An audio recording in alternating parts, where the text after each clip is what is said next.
Split the bamboo in the morning, dry it till night. Shape and bend it nice and tight. Cross the strands to form a pattern, coat in silk, and you have a lantern. That's how you remember how to make a shout lantern. Did you get all that, Chi-Chi? Morning, split bamboo, traveler. Then get silk, make Paimon. What? No, that doesn't even rhyme. Look, it's them. Hey, Yao Yao! Hey, Chi-Chi! Whoa, Traveler! Paimon, you're here! Happy Lantern Rite! What you up to? I'm teaching Chi-Chi to make shout lanterns. It's a real test of finger dexterity, so it'll help keep her nice and loose. Yes, I do finger exercises to be a nimble zombie. Wanna try too, you two? Oh, okay. Well, we need a whole bunch this year so it doesn't get too dark at night. Too dark? What does that mean? Dr. Baiju has patients who got hurt walking at night. The moon disappeared, so it was too dark to see. The moon disappeared? Like, behind the clouds? It was Jeonju, the moon devourer.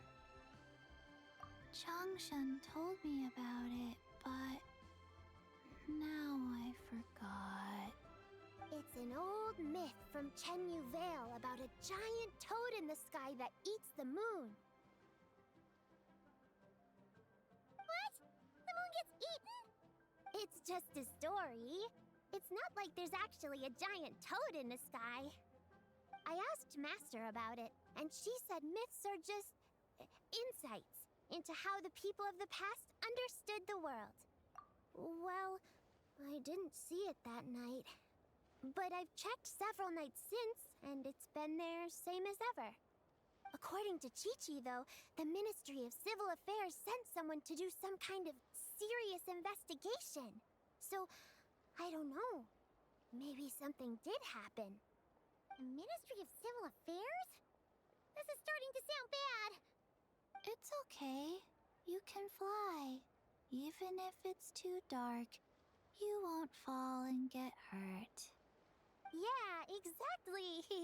So turn that frown upside down, Paimon. Or someday you'll get a whole bunch of wrinkles and wake up looking like an old granny. What? Okay. No more frowning. But the Traveler can't fly. She could still fall and hurt herself, right? Don't worry. That's what the shout lanterns are for. As long as we make enough, Liyue Harbor will never go dark. Yeah, and there's the giant lantern too. Oh, right! I almost forgot. Look, this year's Grand Lantern commemorates the Adeptus who guards the moon. With her watching over it, the moon will be safe for sure. A white horse? Wait, so that's the White Horse Adeptus? Yeah! Legend has it she used to live on the moon. So if it were ever in danger, I'm sure she wouldn't just stand by and watch. Huh! We've heard of the White Horse Adeptus before, but we never heard the part about her living on the moon. Probably because it's a folk legend from Chenyu Vale, so not a lot of people know about it. But recently, some ancient artifacts were unearthed in Liyue, and the archaeological team even found evidence of ancient people worshipping an Adeptus who lived in a palace on the moon. It's kind of like how we write wishes on shout lanterns and release them during Lantern Rite. The White Horse Adeptus would descend from the moon in her jade carriage and grant people's wishes. Ooh! When did that happen? She sounds different from the other Adepti in Liyue. It must have been a super long time ago, 'cause even Master barely knows anything about this Adeptus. Nope. Kinda unbelievable, right? Yanfei said the White Horse Adeptus might even be a made-up legend, just like Janju the Moon Devourer. Yeah, a made-up horse and a made-up toad. You're mistaken, children. The White Horse Adeptus really does exist. Oh, Mr. Liu from the Baiju Guest House. But how do you know that for sure? Have you ever wondered how the guest house got its name, Yao Yao? Baiju... White Colt. So, it's named after the White Horse Adeptus? That's right. And that's because one of my ancestors was once blessed by the White Horse Adeptus. Wait, really? Tell us more! Tell us more! It was a long, long time ago, when this ancestor of mine was still a young girl.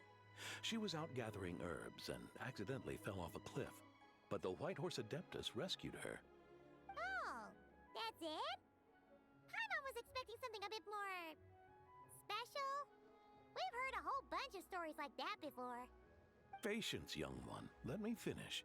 After the White Horse Adeptus saved my ancestor, she told her a story about the moon and the ancient kingdom of Langan. My ancestor was so captivated that she completely lost track of time. So much so, in fact, that when she returned to her village, she found nothing but a desolate ruin in its place. It was as if, without her knowledge, countless years had passed in the mortal world. Huh? The most extraordinary part of all is that it turned out to be a dream. When she woke up, she found herself at the bottom of the cliff, right where she had fallen.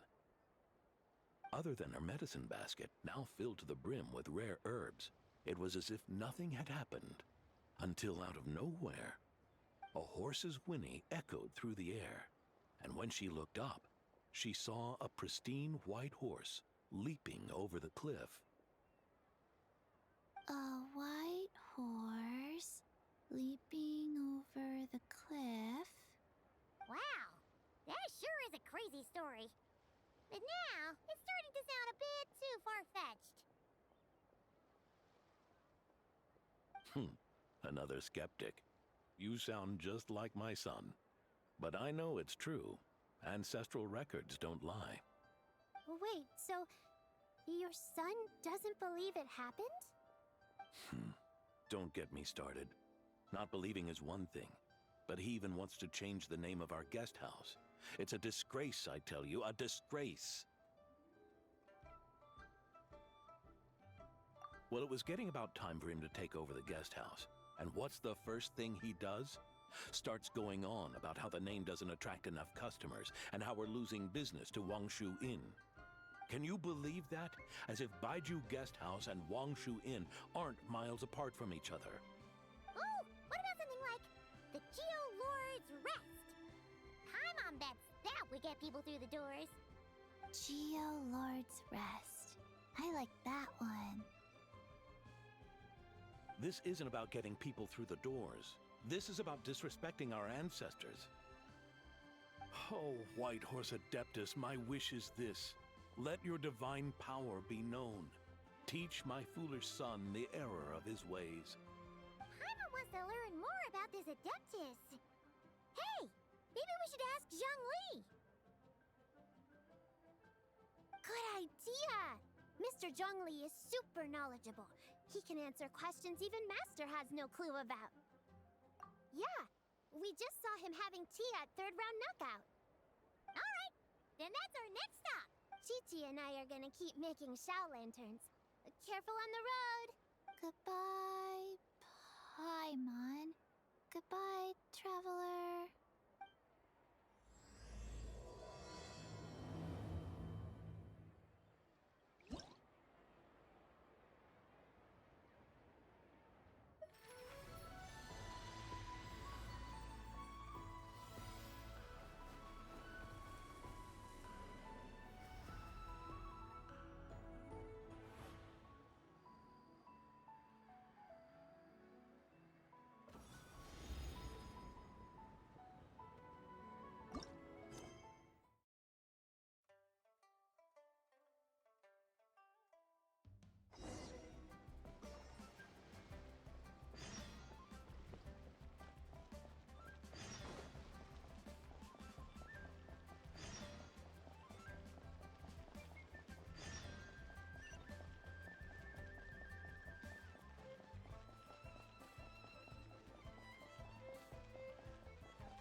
curious.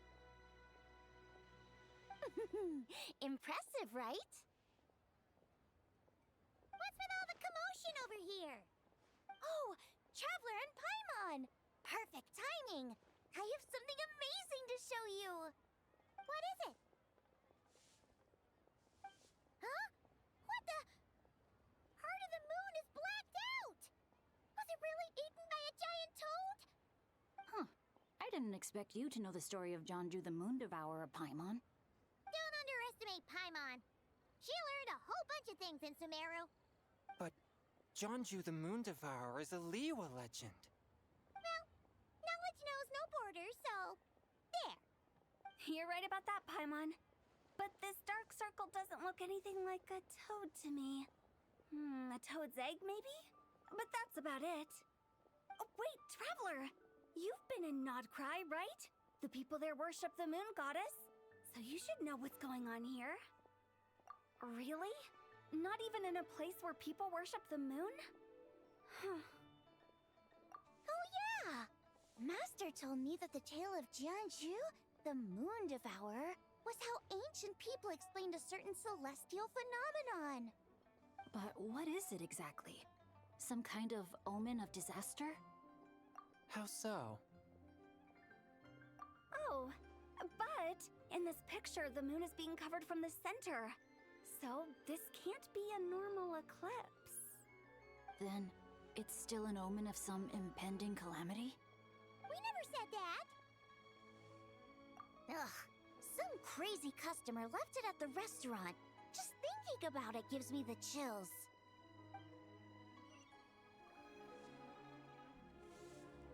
Attention, everyone! As the auspicious festival season approaches, I have an announcement to make. I, Lu Xiong, am on the verge of becoming one of the most renowned archaeologists in all of Liyue Harbor. No, scratch that, in all of Teyvat. Even though I never trained at a prestigious academy, I've still managed to dig up tons of treasures. And I understand practically a whole dictionary's worth of big words, too. Like my pops always says, no pain, no gain. And I haven't had it easy, that's for sure.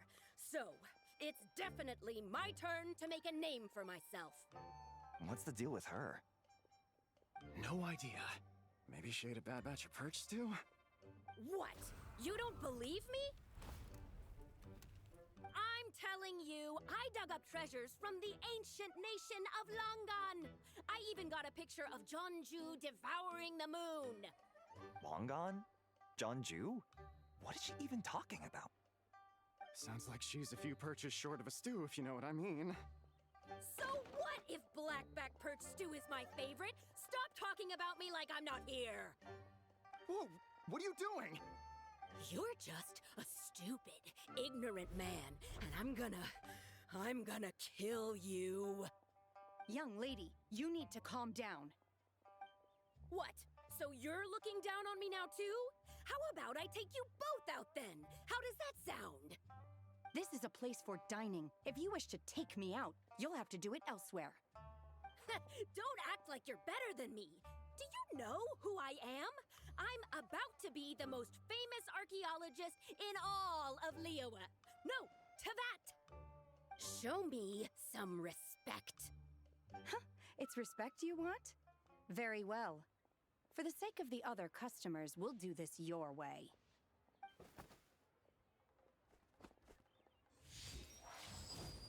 What? So Shen has started the fight? She had no choice. The woman pulled a shovel out of nowhere and started going crazy, flipping tables left and right. She even injured 2 other customers. Shenna did what she had to do to restrain her, then took her to the Ministry of Civil Affairs. Thank goodness Aunt Shenhe was there. Or who knows what might have happened. Yeah. I started cleaning up after all the commotion, and that's when I found this photo. I thought it might be the one she dropped, so I rushed over to show someone. She said she took a photo of Jonju the Moon Devourer. This must be it. Can we really trust what she said, though? Clearly, something is going on with her. Paimon's got a point. It sounds like she wasn't acting right at all. How do we know she wasn't possessed by some kind of evil spirit? Aunt Shenhe would have noticed if she was possessed. All right. But what about the part about Long Gone and the treasure she found? What about it? What if she raided a tomb and dug up some super special relic, then got herself haunted by an ancient ghost? One so powerful that even Miss Shenhe couldn't sense its presence. Your imagination is something else, Hu Tao. Why would an ancient ghost come to Wanmin restaurant, huh? To eat my black-back perch stew? Hey, it could happen. I'd want to eat your food if I was a ghost. Wait a second. She mentioned the ancient nation of Longon, right? Paimon's heard that somewhere before. You know what? My brother mentioned that some ancient artifacts were unearthed in Liyue recently. Mostly colored glass, fine jade, and bronze relics. Some of the text inscribed on them has already been deciphered. There were some poetic verses, but the word long gone popped up as well. So, does that mean this Longon place is real? Still, Paimon knows we've heard the name somewhere before. Do you remember? Right! His ancestor heard about it from the White Horse Adeptus. The White Horse Adeptus? Oh, so you must have been to see the giant lantern already. Yep. And it turns out that the White Horse Adeptus is super mysterious, too. Even Madame Ping hasn't met her. Wait, I thought she was the gold-eyed Celadon mare of the Eight Adepts. That's just the interpretation you believe in, Hu Tao. There are other theories out there, too. The elders of Qingce village believe that during the Archon War, a white horse leapt from a clear spring, transforming into an Adeptus who aided Rex Lapis in battle. In Chenyu Vale, some of the tribes take her to be the daughter of time, and trace her deeds to an even earlier era. Yet in other ancient texts, including the relics I just mentioned, she appears as an emissary who listens to mortal wishes, bestowing the blessings of the heavens and moon upon the mortal realm. Which is why we write our wishes on Shao lanterns. That's so complicated. So what's the verdict? Which version is the truth? I'm afraid there's no definitive answer to that. You two have been all over Teyvat. Do you have an idea? Nope, sorry. We were actually on our way to ask Zhongli. He knows even more about this kind of stuff than us. Ah, looking for a consultant, huh? He's having tea with Miss Linlong. Shigu Antiques is hosting an exhibition tonight. An exhibition? For what? All those antiques Sing Show just mentioned. So if you head to the big ship docked in the harbor tonight, I'm sure you'll find him. So, where to next? How about we go to the Ministry of Civil Affairs to ask about the White Horse Adeptus? We might be able to find out more about the recent moon situation, too. If you're heading to the Ministry of Civil Affairs, could you give them this picture for me? Since it belongs to that customer, she deserves to get it back at least. It might even help the Ministry with their investigation. Ha! All right! We're off! Oh, wait! I almost forgot! Happy Lantern Rite! Come have a meal with us when you're free. We'll be there, or we'll be... square. Thinking about it now, could it be possible that photograph was a fake? A fake? You mean like the customer fabricated it to gain academic recognition? Nice one, Chongyun. I never even thought of it like that. How about we go check out that place tonight? I know exactly where it is. All right. I'll get scolded if I get home too late. Live a little, Sing-Cho. You act like this is a first for you. Worst comes to worst, we'll get Xiangling to cook you something delicious, okay? Well, when you put it like that, I suppose it's worth the risk. You were just waiting for the promise of free food, weren't you? Fine. It's a plan then. We'll meet up tonight.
grandfather is of the same opinion, Miss Lanyan?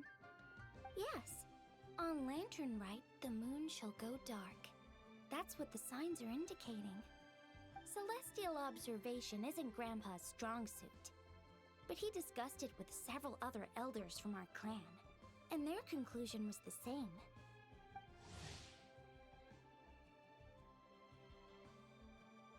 It's consistent with the information we've received from other sources as well. You mean the whole thing? About the legend of Jeonju the Moon Devourer? Happening in real life? Yes, that's one of them. So it's true. I thought it was just a rumor. It's true. But right now, the bigger issue is that all our sources indicate the phenomenon's gonna happen again. I'm not sure this bodes well. Let's remain optimistic for now. We're making progress interpreting the artifacts, and Ganyu is consulting with the Adepti as we speak. Besides, apart from the incident at Wanmin Restaurant, there haven't been any other moon-related disturbances. Ningguang, Keqing, and Lanyan! You're all here! Oh, Traveler! And Paimon! It's been a while. Happy Lantern Rite. Yes, happy Lantern Rite. What brings you here, though? I thought you'd be in the harbor enjoying the Shao lanterns. You're certainly not the type to visit Yujing Terrace for no reason. Is there something I can help you with? What? We're not allowed to just drop in on our friends during the festive season? I was only teasing. You're welcome to visit us anytime you wish. Happy Lantern Rite. Oh, and about all the moon business you were just talking about? We have something to show you. Here, take a look! Whoa! Something really did take a chunk out of the moon. Someone managed to capture a picture of it. Is this Jeonju, the Moon Devourer, then? Even though we confirmed this event took place, I still can't quite believe what I'm seeing. Where did you get this picture?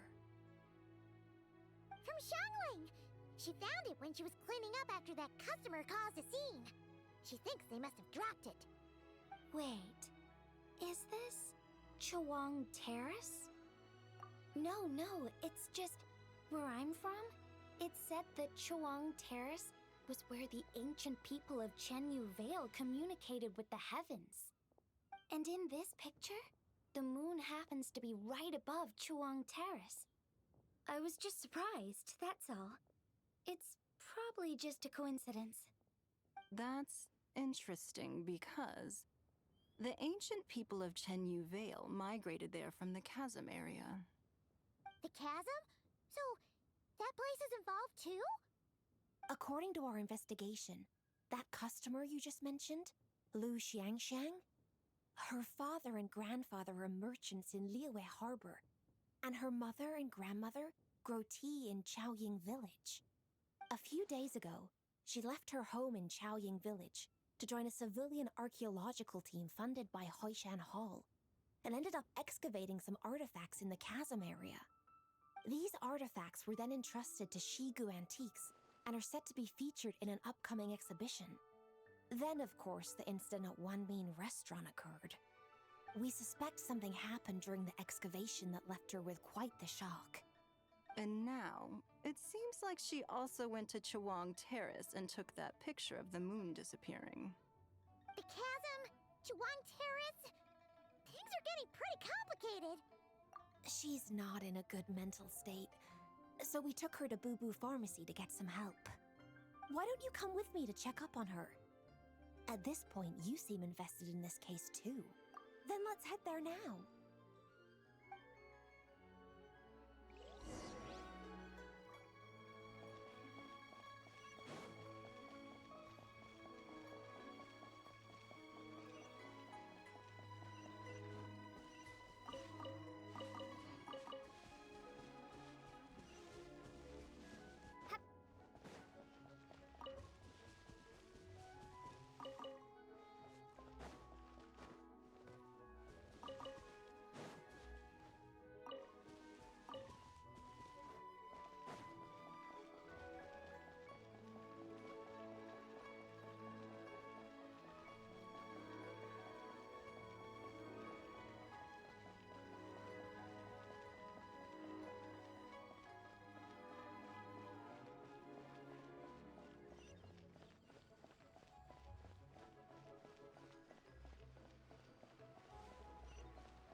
Lady Yuheng. Oh, and the Traveler and Paimon are here as well. What a pleasant surprise. Happy Lantern Rite. I hope we're not interrupting, Dr. Baiju. Not at all. I assume you're here to see the patient? Unless it's urgent, however, it would be best not to disturb her rest.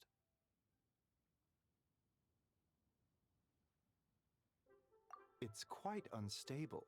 She's even more agitated than when she first arrived. And she refused to cooperate when we tried to check her over. I had no choice but to prescribe a calming draught and to have her rest for 2 days. So she's getting worse? That isn't the news I was hoping for. It's just a precaution. Based on an earlier conversation with her, it seemed more like a fixation than anything else. She hasn't lost her mind. That's right. When we asked about it, she kept insisting she was going to be famous far and wide. Well, it might not be far and wide, but she certainly made a name for herself around Yujing Terrace. Even some of the Qixing know who she is. Not often, that's for certain. From my initial assessment, the patient appears to have experienced some sort of shock, and whatever it was seems to still be haunting her. But what could have caused such a thing? The relics from the chasm? Or the moon above Chuang Terrace that night? Come back in 2 days, and you might just have your answer. I suppose that's all we can do for now. We'll take our leave then, Dr. Baiju. Of course. If you need anything else, don't hesitate to stop by. Speaking of those relics from the chasm, aren't they being featured in an exhibition tonight? That's right. Are you planning to attend? Yeah! We wanted to have a talk with Zhangli anyway, and now Paimon's even more curious about these relics. I would, except every item in the exhibition had to be registered with the Ministry of Civil Affairs. So I'm afraid it's been spoiled for me. I reviewed them all myself. There are some rather peculiar artifacts, that's for certain. We're still working on decoding the ancient text that appears on them. Yeah! The word jade appears a whole bunch, doesn't it? Huh? How did you know? Xingqiu told us. He said there were some ancient poems on them, too. He's quite well informed, isn't he? Well, he's right. We believe they're direct references to the ancient nation of long gone. As for the other text, instead of regular poetry, it seems to be more like ceremonial language used to worship the moon and the gods. The moon and the gods? Well, looks like it's almost time for the exhibition. You two should head over. There's an usher at the harbor who will lead you to the venue. Not at all. The exhibition is free to the public. The people of Liyue have a great respect for our history and are eager to learn from it.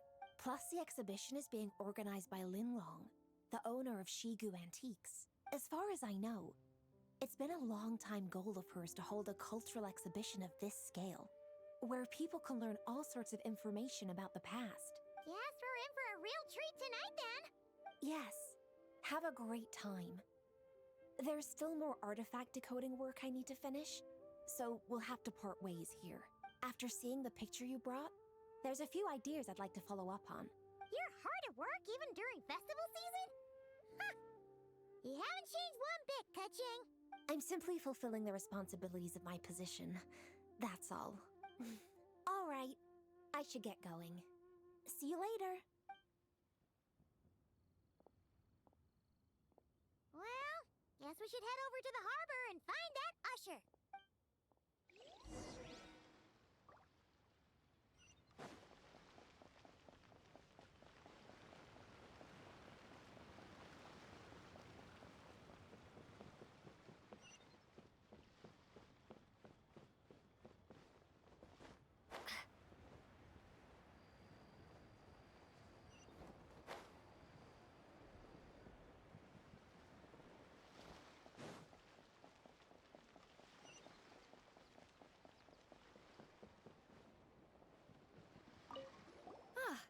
Here for the exhibition?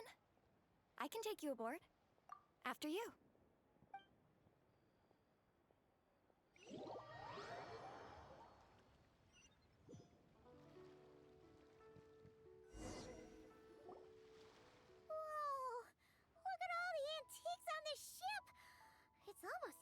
to take in! Greetings. I trust you've been well since last we met? Aha! Speak of the devil! You're right where Hu Tao said you'd be. Ah, so Director Hu gave me away, did she? Don't act like you're up to some super secret business. We know you just do whatever you feel like. Yo, Traveler! Paimon! What's up? It's been a while, you two. Happy Lantern Rite. Beidou! Yunchin! It's great to see you! You're here for the exhibition too? Yes. When I heard these artifacts were from ancient times, I just knew I had to come learn more about them. I mean, what a discovery, right? Yeah, Ningguang pretty much said the same thing. She thought coming here might help culture me up or something. But as you know, I'm more of a fists and punches type of person. I doubt one exhibition is gonna change that. You're too modest, Captain. You're the leader of the Crux fleet. That takes far more skill than just fists and punches. Plus, at the end of the day, you still decided to come, even though you didn't have to listen to Ningguang. Well, she's the Tianquan. If she can't even get an average ship captain like me to do her bidding, how's that gonna look? You sure know how to think from her perspective, huh? I guess I do. Anyway, how's everyone enjoying the exhibition? I heard that if you see something you like, you can negotiate the price with the owner and take it home.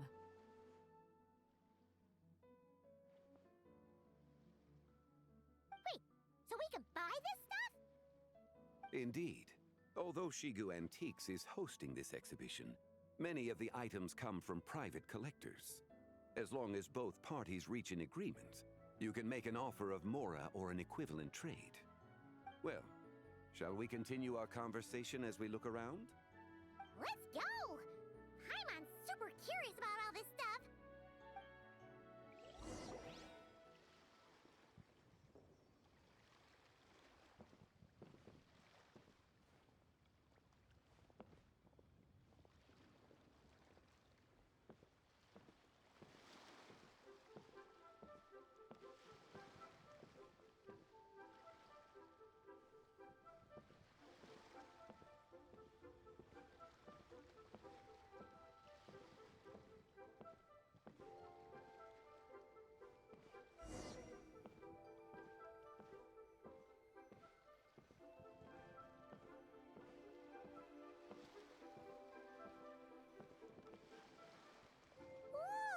Look at this painting!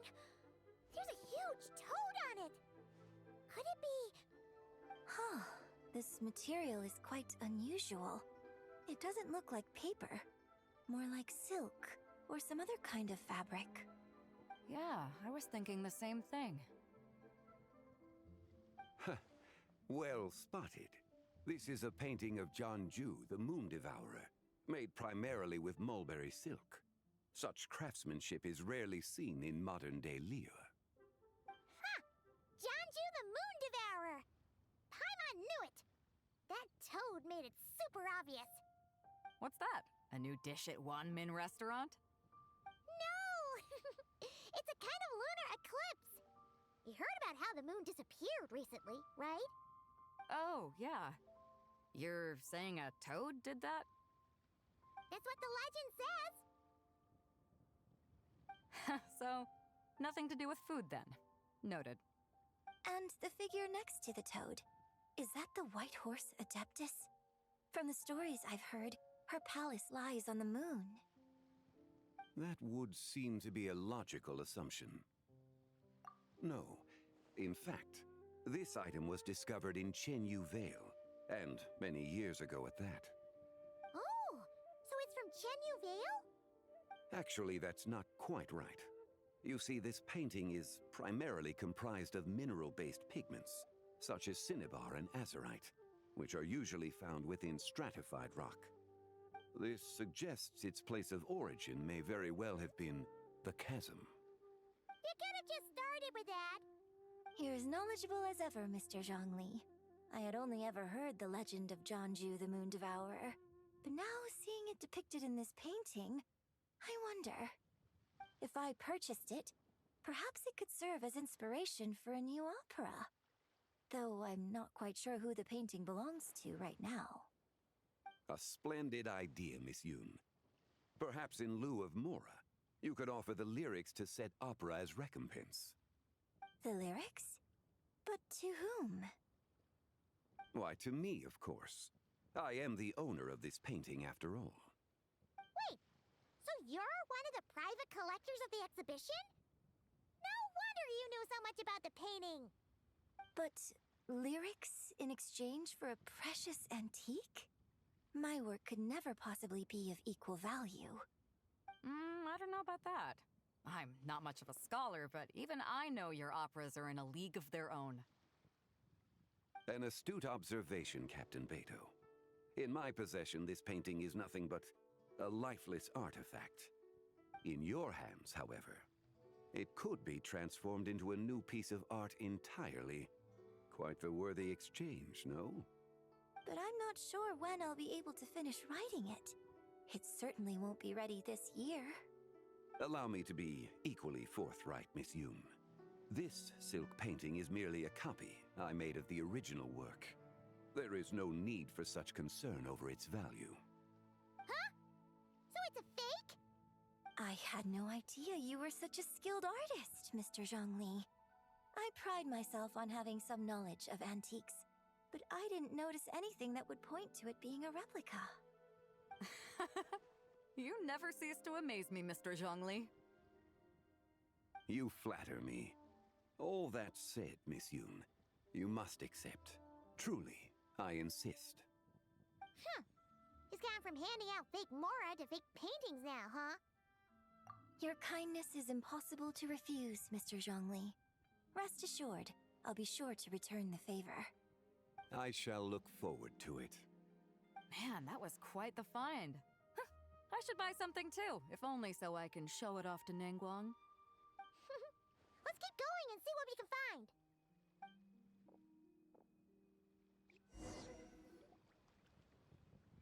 Wow, this bronze war chariot is really something. It must have quite the story behind it. I've never seen anything like it before. Do you know what this is, Zhongli?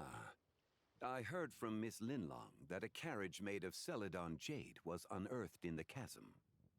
A copper canopy, a body adorned with flowing clouds and geometric patterns. Yes, this must be the one. A precious piece indeed. This thing's gotta be thousands of years old, right? Crazy to think people back then were capable of such intricate metalwork. Too often, we view the past and future through the lens of the present. Objects that fascinated us as children seem crude later in life. And that's only after a few decades or so of separation. If one were to stretch time across hundreds or thousands of years, one might discover that time is not always a force that pushes things forward. It would seem the people of that era managed to create a remarkable civilization in their own right. Makes me want to get my hands on this even more. Ningguang's gonna be so jealous, don't you think? Has this war chariot caught your eye, Captain Beto? Oh, you must be Linlong from Shigu Antiques. Nice to meet you. This exhibition has been amazing so far. Well, that's all thanks to supportive patrons like you and Mr. Zhongli, of course. As for this war chariot, it was discovered by an archaeological team sponsored by Hoishan Hall. The price comes in at 90 million Mora. How much? 90 million? Woo, looks like my eyes were a bit too big for my wallet. Quite a bargain. A bargain? 90 million Mora could feed Paimon for like 1,000 years!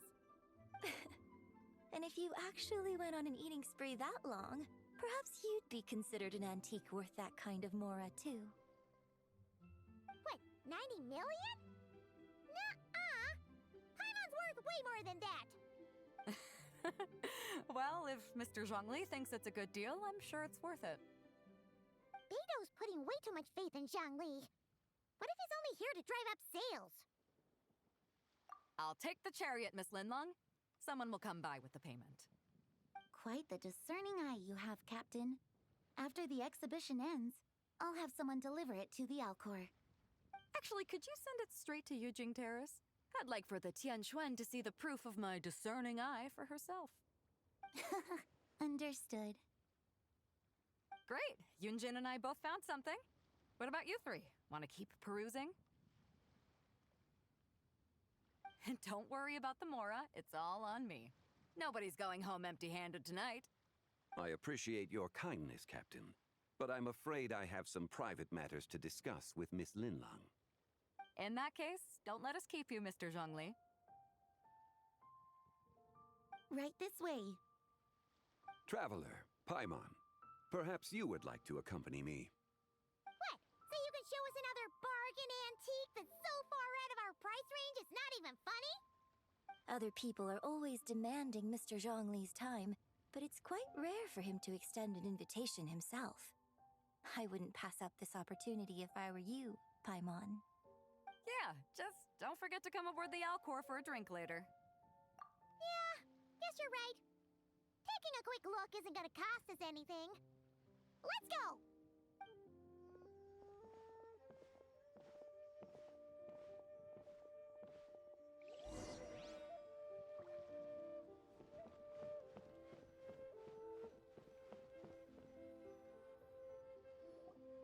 These are all the jade pieces that were found, Mr. Zhongli.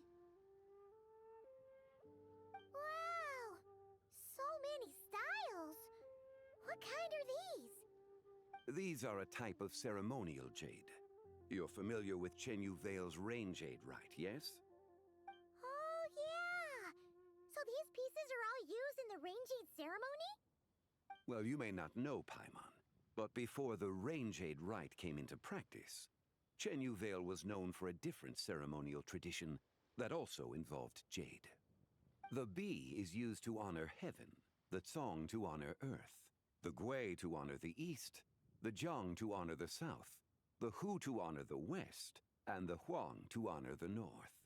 These form the 6 ritual jades.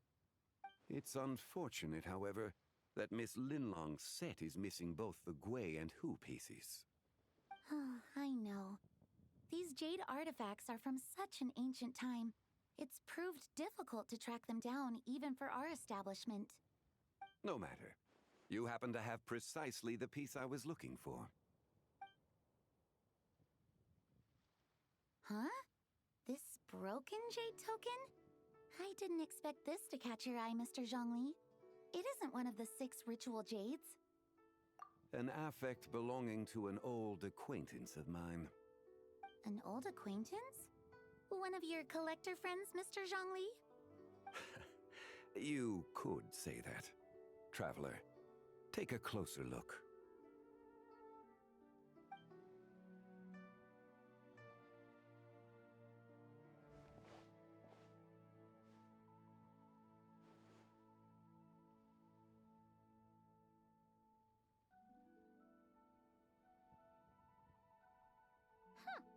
It doesn't look all that special to Paimon. Just seems like a broken artifact. Indeed. It's been thousands of years since the moon has appeared in such a form. So, in the past, the moon wasn't always full. Then, could this missing chunk be from when Jianzhu devoured part of the moon? It's worth looking into. Your insight is invaluable, Mr. Zhongli. I had no idea how special this piece was. Since it has caught your interest, allow Shigu Antiques to cover the cost. Oh, that is far too generous, Miss Linlang. Not at all. I've always wanted to give people a chance to appreciate these snapshots of history. So, holding an exhibition like this has been a lifetime wish of mine. And it never would have been possible without your help, Mr. Zhongli. I merely put in a good word with a few acquaintances of mine. And it had a profound impact. Without your recommendation, I doubt half of these collectors would have come to the exhibition.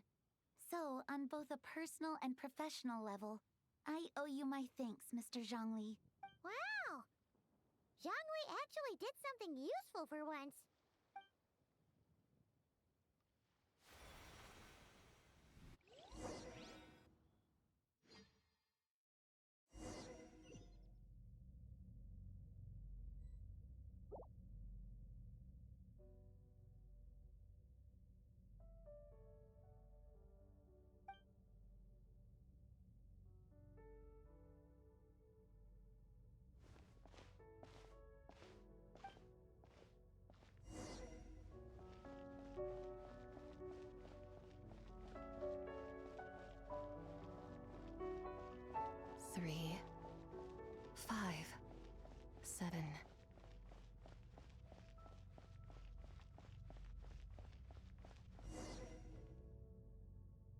11, 13, 17, 19, 23, 29.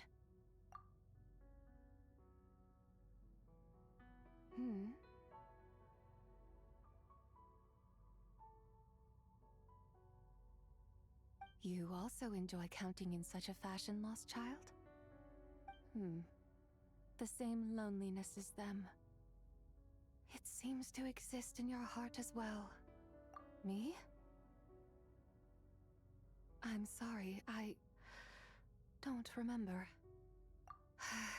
The shadow of the moon? Or a dream of time? I'm sorry. No one has asked me such things before. I've been here for so long. There is much I have forgotten. I know nothing of your arrival. All I know is the longing in people's hearts. Yet, I sense the moonlight's guidance within you, child. Perhaps that is what brought you here. You seem confused. Perhaps I can help in some way. The path home is... that direction. I believe someone told me that before, but I was never able to reach the end. You should take a look. No need. It would seem... my time has already run out. Farewell. May the moonlight ever shine upon you.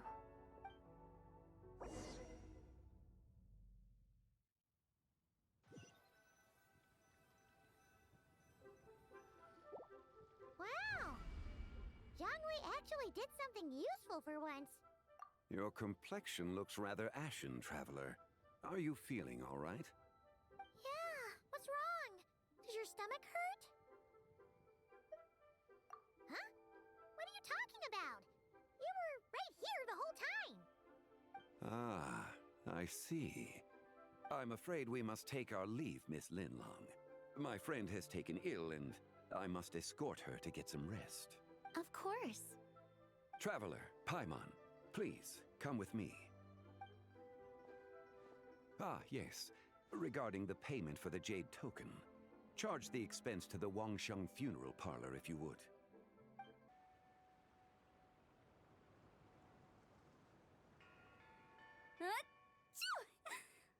Guess someone's thinking of me.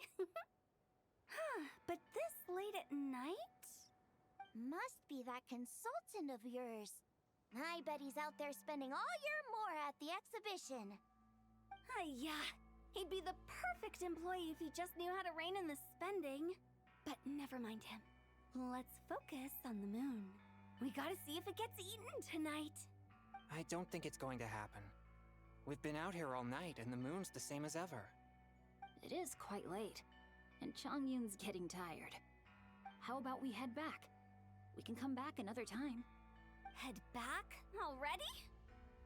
Actually, I do have a new dish I'm testing out tomorrow. And as part of my New Year's resolution, I'm trying not to oversleep. All right. Guess it just wasn't meant to be. Let's go.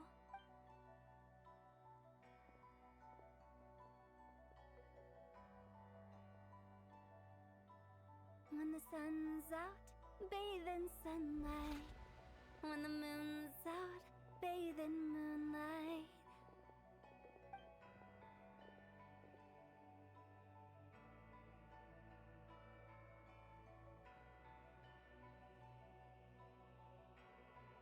Wait, weren't we going to rest? Why did you bring us here? Because I imagine the Traveler would like to know what just happened to her. Oh, right. Paimon's confused, though. She could have sworn you were there the whole time.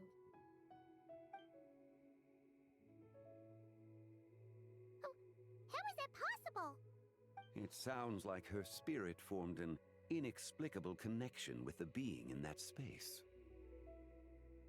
Ah, you suspected from the beginning, didn't you?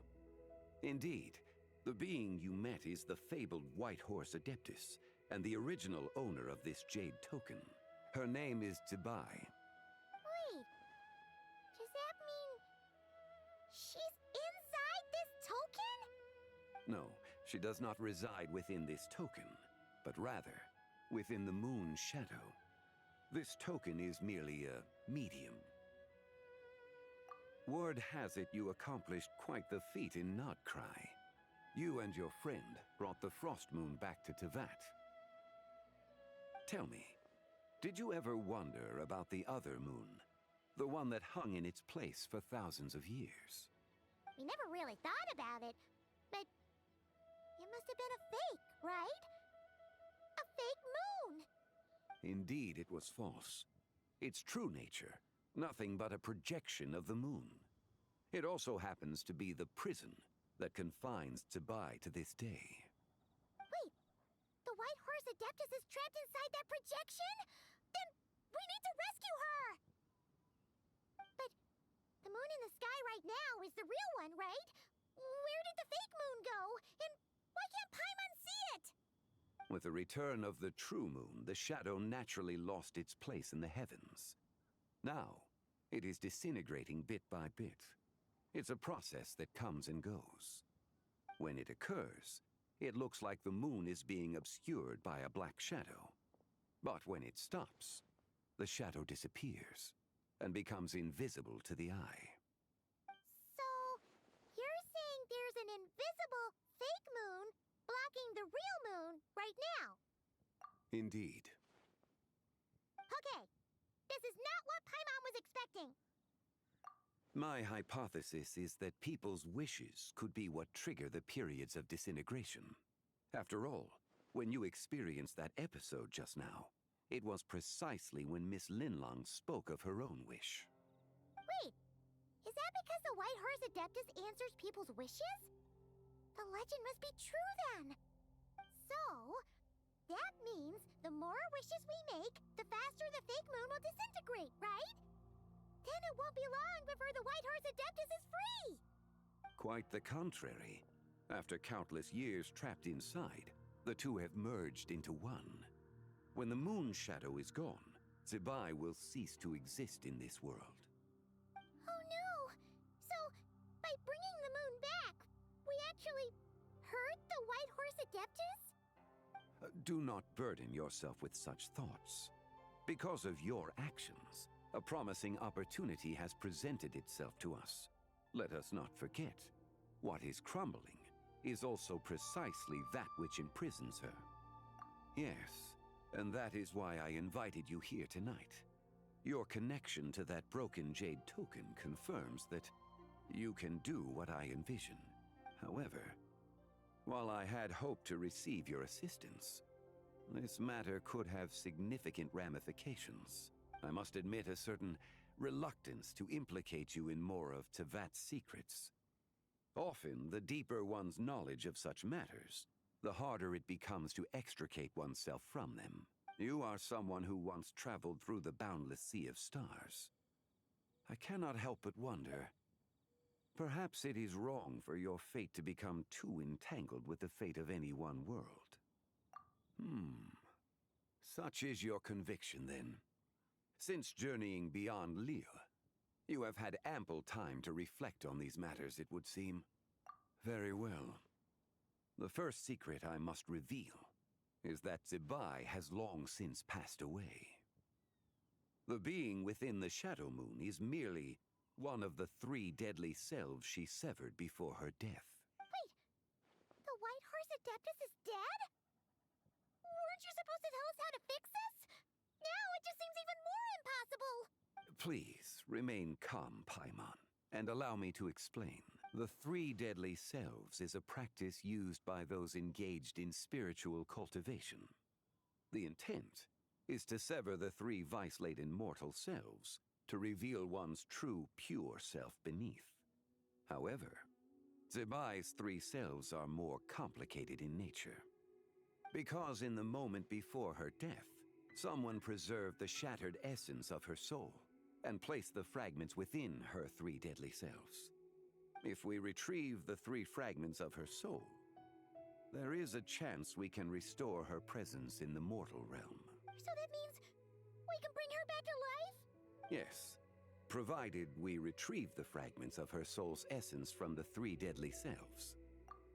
Indeed. The being you encountered was Tebai's first deadly self, Ziju. After Tebai's death, she ascended to the heavens and became one with the Shadow Moon. The essence that resides within her is a heavenly soul, also known as Taiguang. Thus, this self is the closest to Tebai's true nature.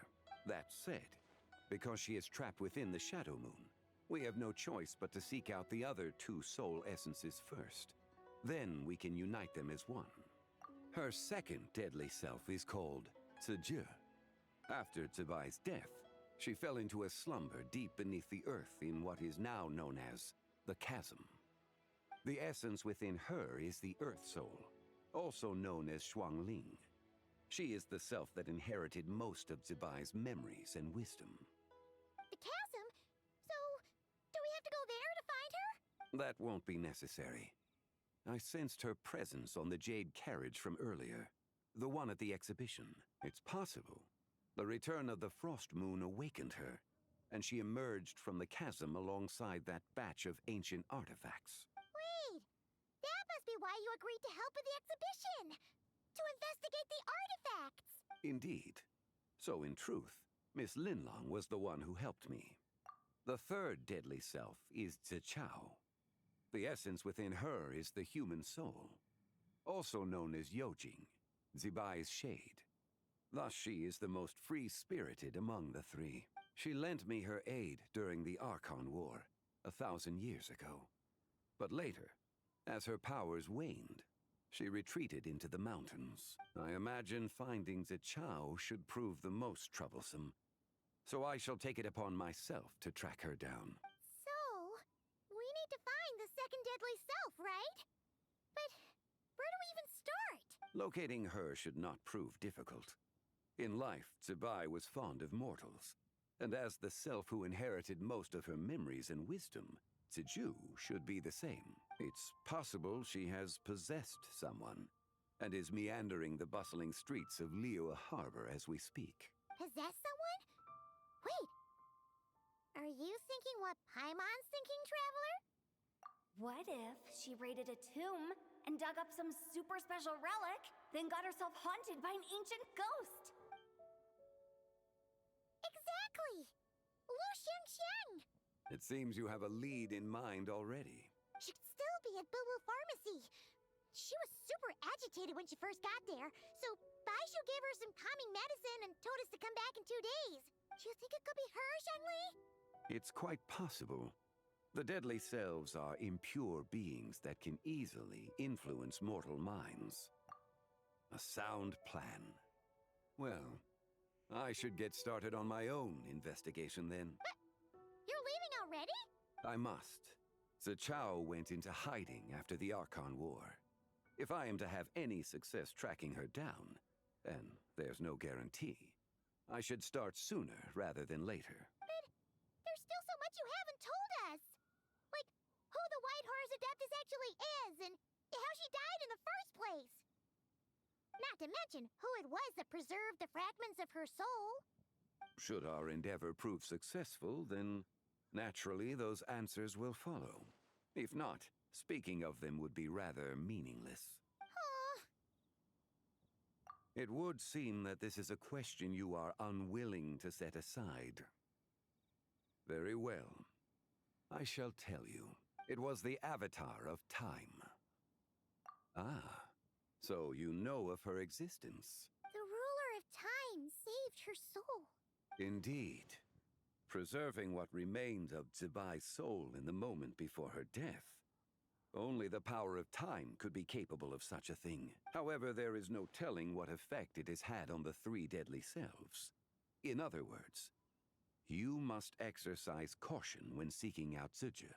On the night of Lantern Rite, countless Shao lanterns, and the wishes written upon them, will be released into the sky. I estimate that this event will trigger the Shadow Moon's collapse. When that happens, the cage that confines the first deadly self will open. That is our moment to act. But also the moment where all could be lost. For if we fail to retrieve the other two soul fragments in time, Zibai's resurrection is hopeless. As I mentioned before, The answers to your remaining questions should come in time. Providing our efforts bear fruit, let us hope that all proceeds smoothly in the days to come.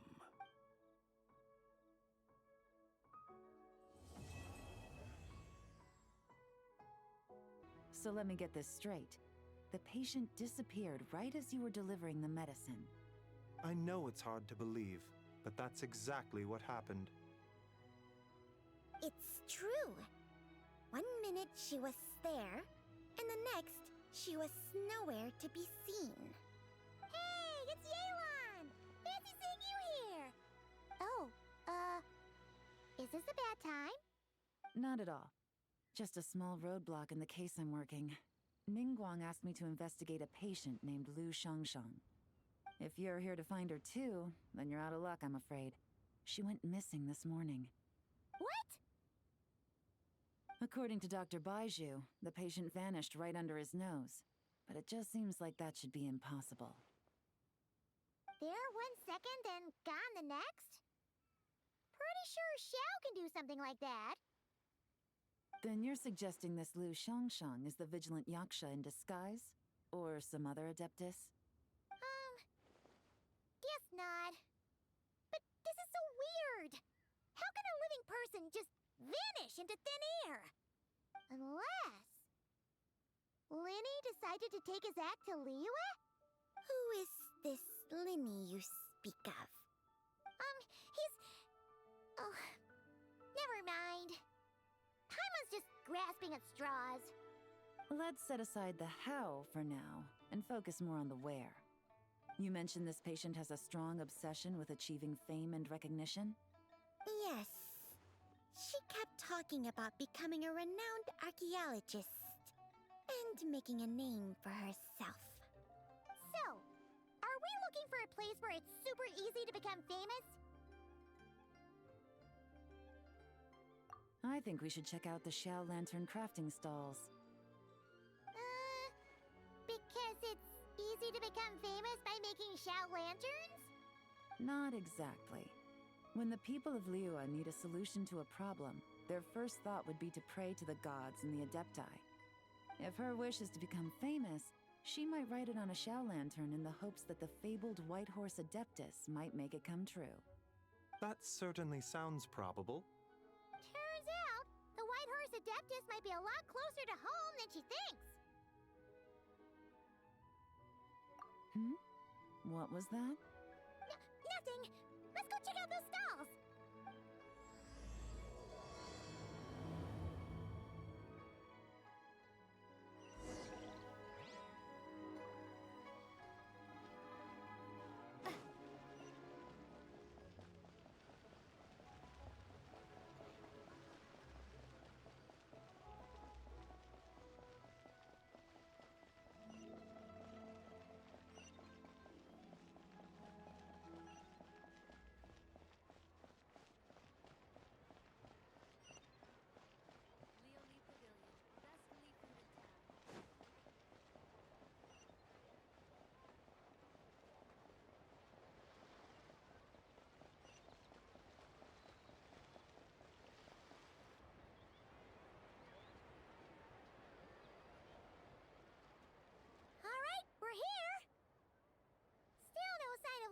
Shang, though.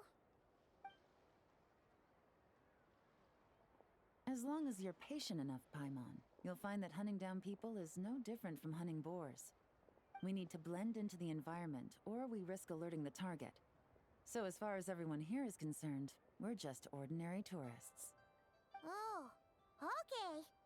If we need to blend in, then let's make some Xiao lanterns and write our wishes down, like everyone else. What's your New Year's wish, Yelan?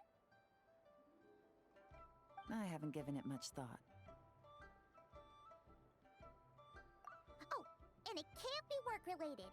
You gotta take a break once in a while, right? You're always staking out this suspect, tailing that criminal, hunting down this gang or that.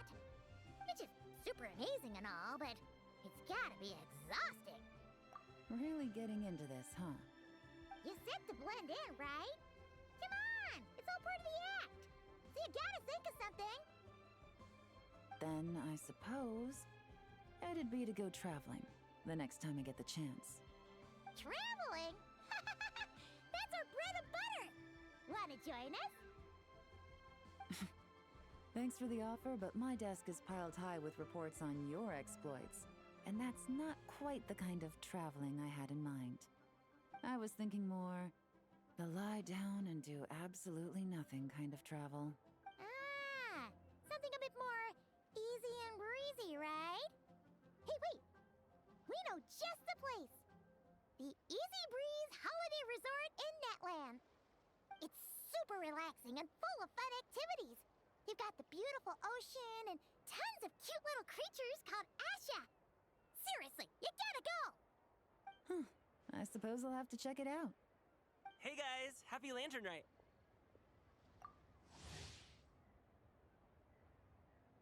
What a coincidence! You here to make shell lanterns too? Well, it's that time of year, am I right? Thought I'd join in on the fun. You can't have Lantern Rite without making one of these. What you gonna wish for? Aw, man, it's kind of embarrassing, but whatever. The truth is, the mighty mythical beasts are seriously struggling with recruitment. So, I'm hoping to find a few apprentices and teach them the art of wushu dancing. Awesome! Shurfugami, here we come! Whoa there, Paimon! One step at a time. I actually need to find people first. Yeah, but Paimon bets people will jump at the chance to learn from you! Well, I wouldn't be so sure. Wushu dancing is super physical and takes a lot of hard work to master, so it's not easy to find people. At this point, if the Adepti can't help me, no one can. I'll do it! Huh? You just said you wanted an apprentice, right? Well, I'm offering. What do you think? Whoa, the White Horse Adeptus works faster than I thought. Traveler, it's her, Lu Shangshan. Our target! Hey! Didn't you hear me? I said I wanted to be your apprentice! No need to shout. I heard you the first time. What's your name? Step back a bit, Gaming. This person could be dangerous. What? Hey! What are you trying to do? Do you know who I am? Get back! Lu Shangshang, we have no intention of harming you. We just need to ask you a few questions. Get back, I said! Try to remain calm. If you come any closer, I'll...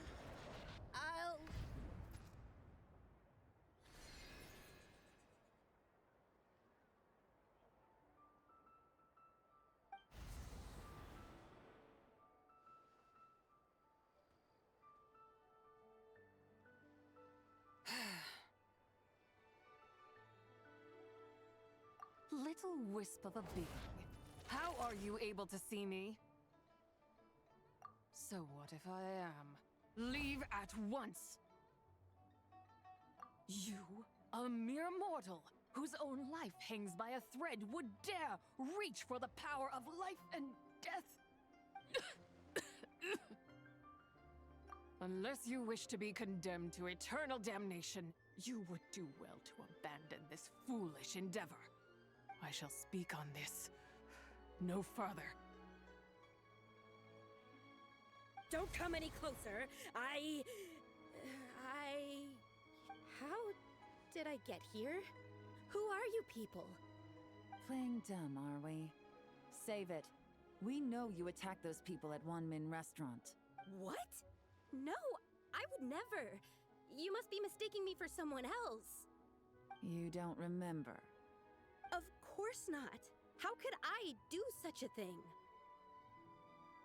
What about the photo you took near Chuang Terrace? What photo? What's going on? It's like she lost her memory or something. Well, this complicates things. I'll take her back for questioning and let you know what I find. Take her away. But I didn't do anything! I swear! That's weird. She seems so normal now, but she doesn't remember anything. This is just great. An apprentice falls right into my lap, and now she's gone! Don't worry, Gaming. This is a special case. I'm sure you'll find one soon. Unless you're gonna pony up and offer a real solution, Paimon, I don't want to hear it. Gaming? What's up with... I'm done here! I'm gonna go find an apprentice, and I won't take no for an answer! Gaming, wait! Is it just Paimon, or was Gaming acting super weird just now? What? How do you know? Whoa! So you saw the second deadly self? And you think she moved from Lu Xiangxiang to Gaming? Uh-oh. Then we better find him before something bad happens! Let's go!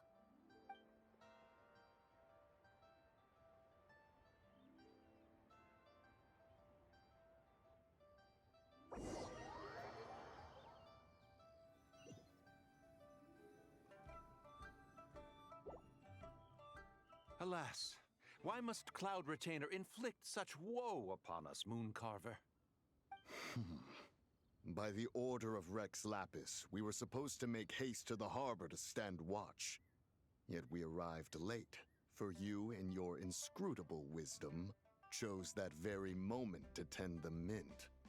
It is no wonder Cloud Retainer banished us to the wilderness in anger.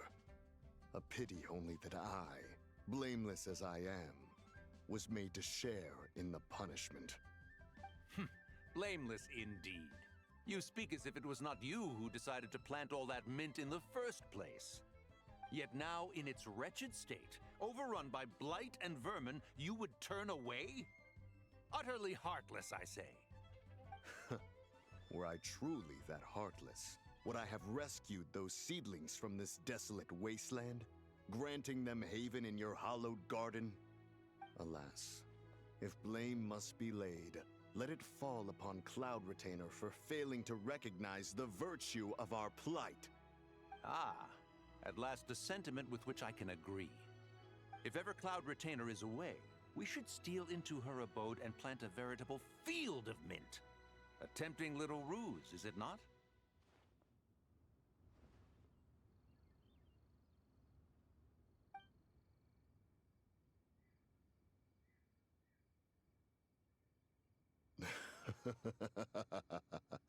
Positively ingenious. Please stop chasing us! Just let us go! Get back here! If you keep running, I'll kill you! Please, we don't know anything about wushu dancing. Just leave us alone! What? You think I'm not good enough to teach you? Just agree to be my apprentices, and then we can talk. That child looks somewhat familiar. Ah, it appears to be the wushu dancer from Liyue Harbor. I have seen him perform on occasion. Come, let us take a closer look. Has trouble befallen you, young one? Perhaps we can offer aid. Oh, thank the gods! Please, sir, you have to help us. This guy's trying to force us to become his wushu dancing apprentices, and he won't take no for an answer! Oh, so it is you who require aid, not the other way around. Get out of the way, old man! This is between us. Preposterous! You dare to presume we are of a mature age? Listen here, brazen youth. Skilled you may be in the art of dance, yet your offstage demeanor leaves much to be desired. Hold on, Mountain Shaper. Something is amiss. Look closer. Huh. Indeed, he bears the mark of something unclean. It spells trouble. You there, depart at once. Hey! You drove off my recruits, old man! You'll just have to take their place, even if you're a bit on the decrepit side. Many years it has been since a being has dared speak to us in such a manner. Now let us see what evildoer has sought to use you as its puppet, young one. You two, you're Adepti! Does that strike fear in your soul? Whoa! 2 Adepti recruits just fall right into my lap? That white horse sure knows how to grant a wish. Coming! Slow down! Wait for us! Jeez, take a hint, will you? I told you to stop following me! Traveler, Paimon, keep your distance from this youth. Evil has taken a hold of him. We know! It's one of the White Horse Adeptus' deadly selves! She's possessing Gaming! The White Horse Adeptus' deadly selves? Could it be that Rex Lapis called us to Liyue Harbor for this very reason? Hey! What are you two whispering about over there? Who's gonna be first apprentice and who's gonna be second? It doesn't matter! I'm not the kind of Sufu who plays favorites.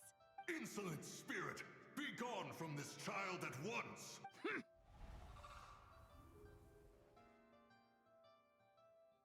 Little mite of a mortal. Getting in my way again, I see. That is no concern of yours. No, only by doing it myself will I find peace. Otherwise, rage will consume me. If I lose control, all will turn to dust. The curse of time. The memories this body holds. Come no closer. This is your final warning.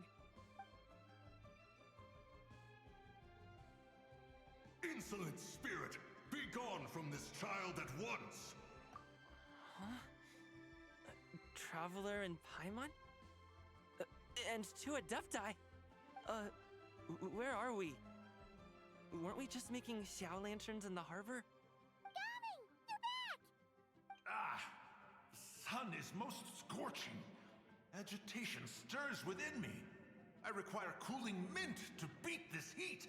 And speaking of, Cloud Retainer has scorned this verdant wonder long enough. It is time for her to feel its wrath. The wrath of mint! Mountain Shaper, where are you going? Oh no! Now Mountain Shaper's acting weird! Oh, you don't think it's spread to him, do you? Spread to him? Quickly now, explain to me what has been happening. What? Was I really that rude? Jeez, someone get my dad to throw a slipper at me. I'm so... Whoa! You okay, Gaming? He is fine. It is simply exhaustion. But to think Mountain Shaper would succumb to something like this, it is most unexpected. So, what do? We can't just leave Gaming like this, but we can't ignore Mountain Shaper either, right? My cultivation level rivals that of Mountain Shaper. Were I to give chase, Zizha would but flee from his form and take refuge in mine. Seek out Streetward Rambler. Cloud Retainer and the Conqueror of Demons should be with her. I shall take this child back to the harbor and join you post-haste. Whoa! What are all the Adepti doing together?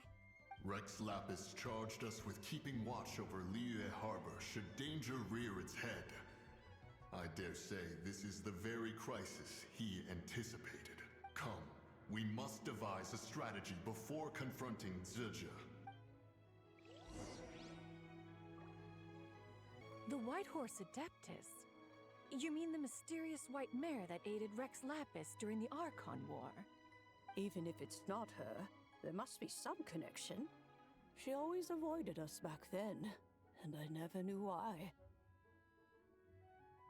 Rex Lapis's recent trip seems to be related to this person as well. Xianyun! Madam Ping! Xiao! Great! You're out here! Ah, Traveler. It has been quite some time. Oh, happy Lantern Rite, Paimon. You're as lively as I remember. I trust things have been well. Sorry, Madam Ping. No time to catch up. Something terrible has happened. What is it? Has Mountain Shaper gotten himself into trouble? Mooncarver is here with you, but he is not.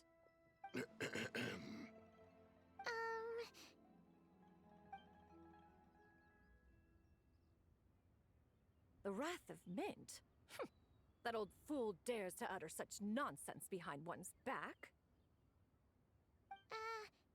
Yeah, that's not really our biggest concern here. So, even a mere deadly self of the White Horse Adeptus was able to possess Mountain Shaper and affect his mind. No wonder Rex Lapis told us to gather here and await his orders. Mountain Shaper's cultivation is inadequate. He was caught unprepared. Were it one of us, Zuje would hardly have found a vessel quite so ready for the taking. Hey, that's not what you said earlier. Where is Mountain Shaper now? A question that hardly bears pondering. Obviously, he intends to plant mint in the vicinity of one's abode. Ah, then he poses no great threat. We might as well let him be. Once he fulfills his wish, it's possible that Zuje will relinquish him of her own volition. Your ulterior motive is most obvious, Mountain Shaper. You two hope for Mount Outsong to be covered in mint. One can see it clear as day. Not to mention, deadly selves are born of malevolent human desires, and naturally pose a great risk to the form and mind of all living beings. We cannot let this go unchecked. Let me handle it. I have relevant experience and know how to deal with such situations. One has no doubt of that. Yet your involvement would likely end in armed confrontation. In one's own estimation, the time for such measures has not yet come. Before his departure, Rex Lapis knew that Zuje was active in Liyue Harbor, yet told us only to wait. It would seem, then, that Rex Lapis did not believe extreme measures were warranted here. Yes, this is quite a peculiar case. After all, Zuje's possession does not seem to come with ill intent. It's more like she's guiding those she possesses to fulfill their own wishes. There is another matter of import, however. I sense tremendous resentment emanating from her. What could be its source to render her so unable to find peace? She was talking about the White Horse Adeptus memories, right? From what the Traveler said, it seemed like she was about to explode with rage. But why? With Rex Lapis away, if we wish to understand that which occurred in the past, we shall have to ask her directly. She also mentioned the Curse of Time. What could that be about? Perhaps erosion. Indeed. We are of the same mind. I heard that ancient clans in the mountains once regarded the White Horse Adeptus as the daughter of time. It seems there was some truth to that, after all. The Daughter of Time. Cursed by time? Time does not treat everyone equally. The longer you dwell in this world, the more it takes from you. Then what do we do? One has devised a solution.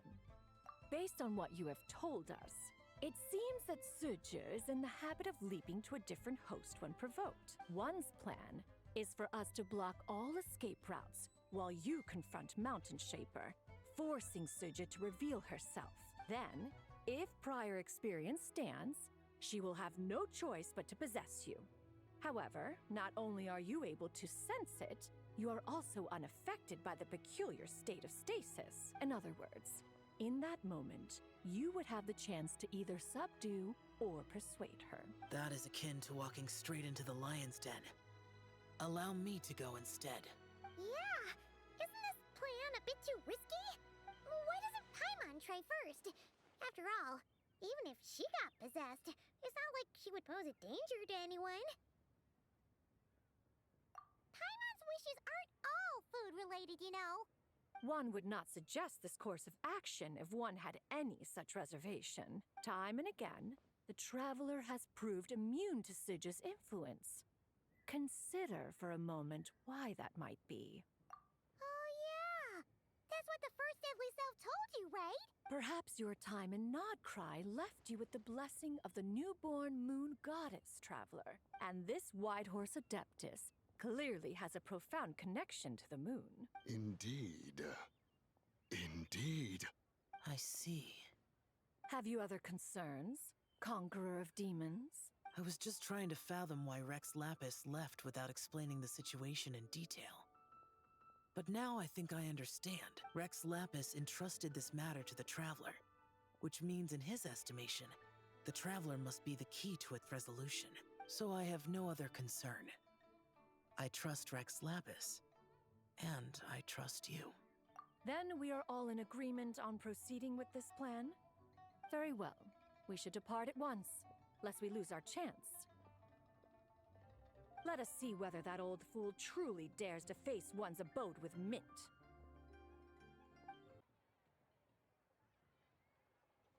Not at all.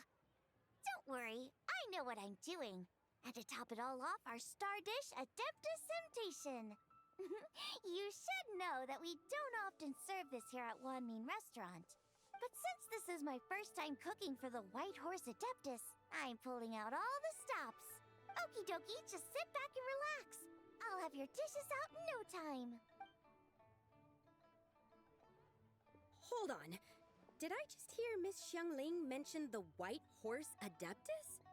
You did indeed. And you're looking right at her. That's a joke, by the way. She's cosplaying.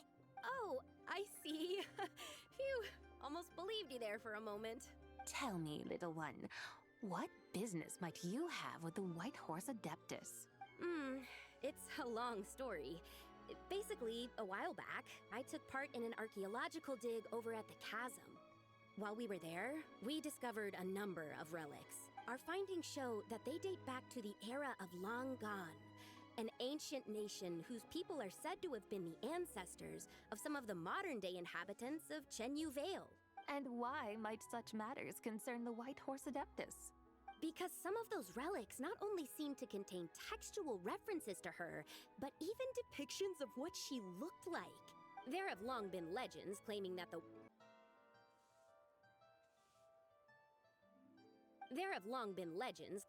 White Horse Adeptus was a deity of that era, but there are plenty of other theories out there too. If I could just locate some more detailed records, I'm sure we'd be able to find out so much more. So you're into history? Well, to tell you the truth, I actually joined the archaeological team by sheer accident. But once I'd started down this path, I knew that I wanted to make something of myself. Recently, though, things seem to have taken a turn for the worse. Still can't believe I caused such a mess and even ended up hurting someone. Oh, so you're considering becoming a martial artist now instead? No, I mean, they weren't seriously hurt. It was just a few scratches, and they let it go after my mother compensated them. Either way, my career is pretty much over. And even though both the victim and the Ministry of Civil Affairs say they won't be pursuing the matter any further, my father says he's going to punish me according to our family rules. Family rules? Yeah, he's decided to ground me. I'll have to return to Chaoying Village after Lantern Rite, and goodness knows when I'll be allowed to leave again. Wow, that's harsh. Sounds like the kind of thing only rich, super traditional parents would do. We're not exactly rich, though. All we own are a few tea fields in Chaoying Village and a guest house in Liyue Harbor. A guest house? It isn't Baiju Guest House by any chance? Yep, he's my grandfather. So, you've heard of the guest house before? Small world, huh? Come to think of it, didn't Boss Lu mention something about hoping that the White Horse Adeptus would show up and let her divine power be known? Sure, but Paimon's guessing this wasn't exactly what he had in mind. Little one, it sounds to me that your family is rather well off after all. What then drew you to archaeology? Why subject yourself to such unnecessary hardships? Even if I stayed at home, there's no guarantee I'd lead a nice, easy life. Just look at my father. Recently, my grandfather put him in charge of the guest house, and he came up with a bunch of ideas right away, starting with changing its name. That didn't turn out well, though. My grandfather yelled at him for days, even calling him a bad son, and they still haven't let it go. Oh!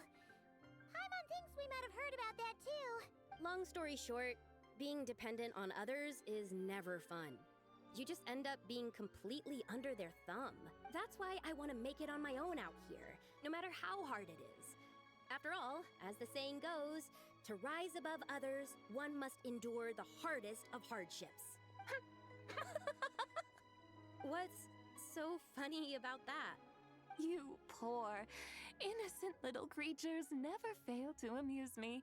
To think you would endure all manner of hardships in your brief time on this mortal plane, and all that merely to rise above others. I would have thought that the wiser path would be to simply roam this world as I do. Huh? Tell me, what is it that you truly delight in? Archaeology? Martial arts? Tea planting? Or perhaps the keeping of a guest house? What I delight in? Yes! Surely there must be something you don't find quite so exhausting. Whatever delights you should not feel like a burden. But do things like that really exist? Of course! Take Miss Xiangling, for instance. I defy you to detect even a hint of hardship on her face when she wields her walking spatula. So, since it seems you are resolved to tread the rocky path, you should strive with all your might to pursue that which brings you delight. You mean, like cosplay? I suppose you might say that. Looks like the White Horse Adeptus is really getting into her role. I think I get what you mean then. Maybe I should have a chat with Miss Xiangling before I head home. Okay, everyone. Sorry to keep you waiting. Here's your food. Wow. It all smells so good. Oh, finally! I get to try that famous poisonous stew. Hey! Didn't you hear what Shang said? It wasn't the stew. If anyone's to blame, it's that other you. What's up? How fiercely this mortal fare burns upon the tongue!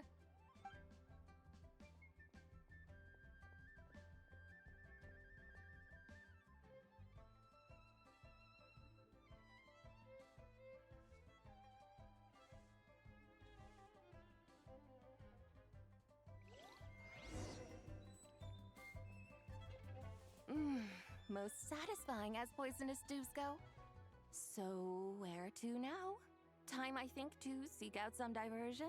Oh, there's plenty of entertainment options in Liyue. Paimon will tell you that.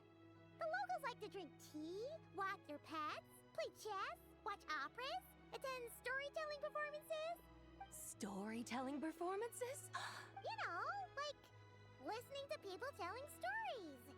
They're usually based on old Liyue legends, just like their operas. Stuff like The Divine Damsel of Devastation, Through the Eyes of a Dragon, or The Sanctification of Tao Do. What about the story of the bright moon that sits in the sky above us? Paimon doesn't think she's heard that one. Still, the moon does come up quite a lot. It's even in the name itself. The Yue in Liyue actually means moon. Since we're on the subject, you like telling stories yourself, right? Why don't we go check it out? In that case, I'll have to trouble the two of you to lead the way. Awesome! Let's go! Third round knockout, here we come!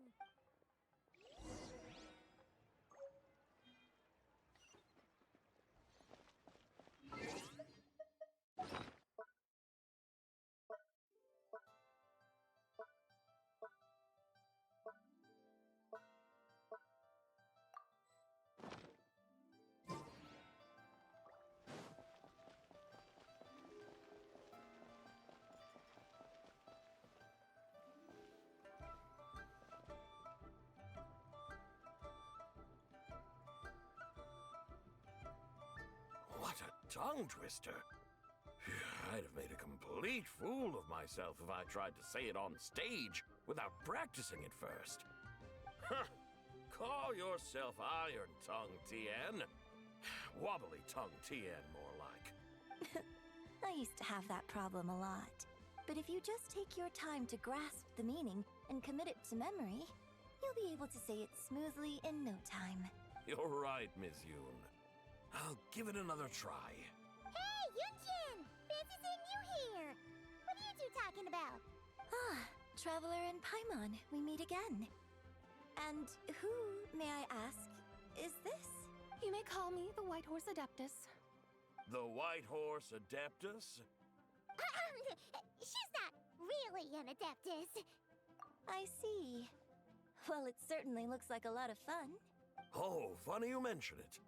This type of thing is actually something I'm quite familiar with.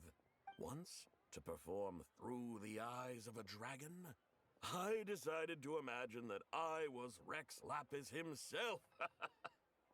It was the only way to truly inhabit his mindset and understand his resolve to quell those demons. Sounds like you just wanted an excuse to feel all big and powerful. Hey, that's... You just don't understand how inspiration works. You're one to talk.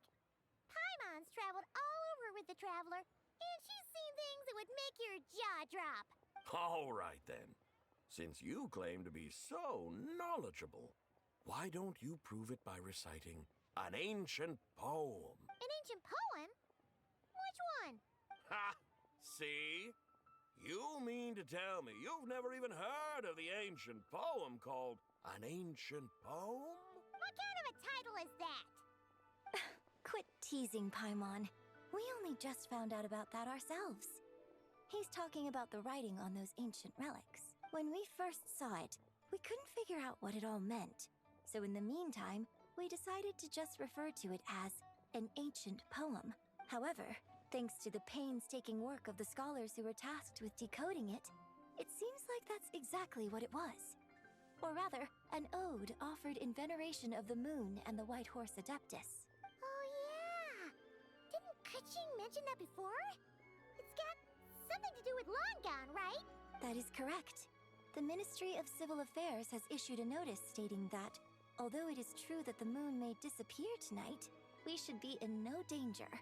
In other words, there's nothing to fear. But if you're worried, we can always take a leaf from the Book of the Ancients. By reciting this poem, I mean, and calling for the White Horse Adeptus's aid. If we do that, I'm certain she'll protect our moon and keep us safe. Oh, seriously? Paimon has to get a look at this.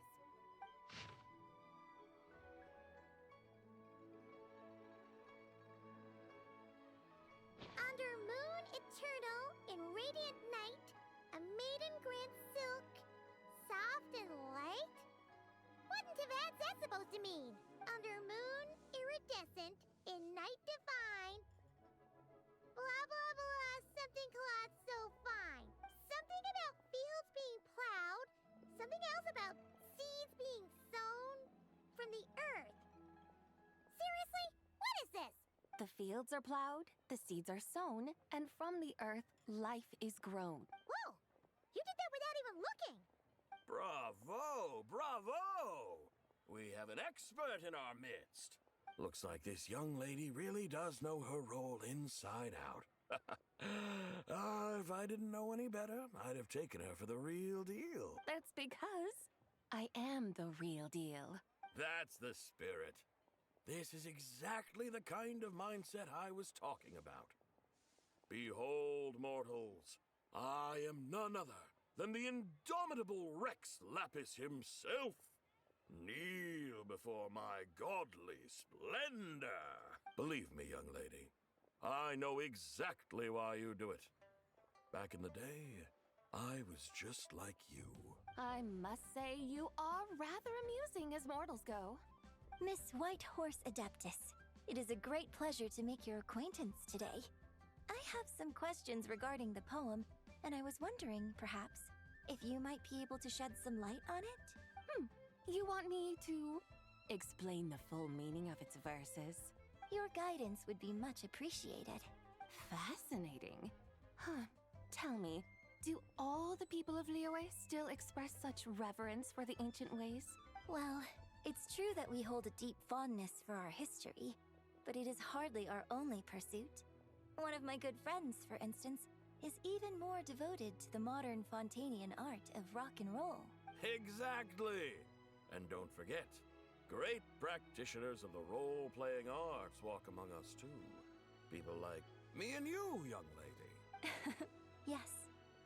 So rather than placing too much emphasis on our reverence for the ancient ways, it might be better to say that here in Liyue, 100 passions bloom, each with a voice of its own. I see. Then, I suppose it wouldn't do any harm for me to enlighten you. In truth, it is but a simple poem of blessings. Its meaning is this.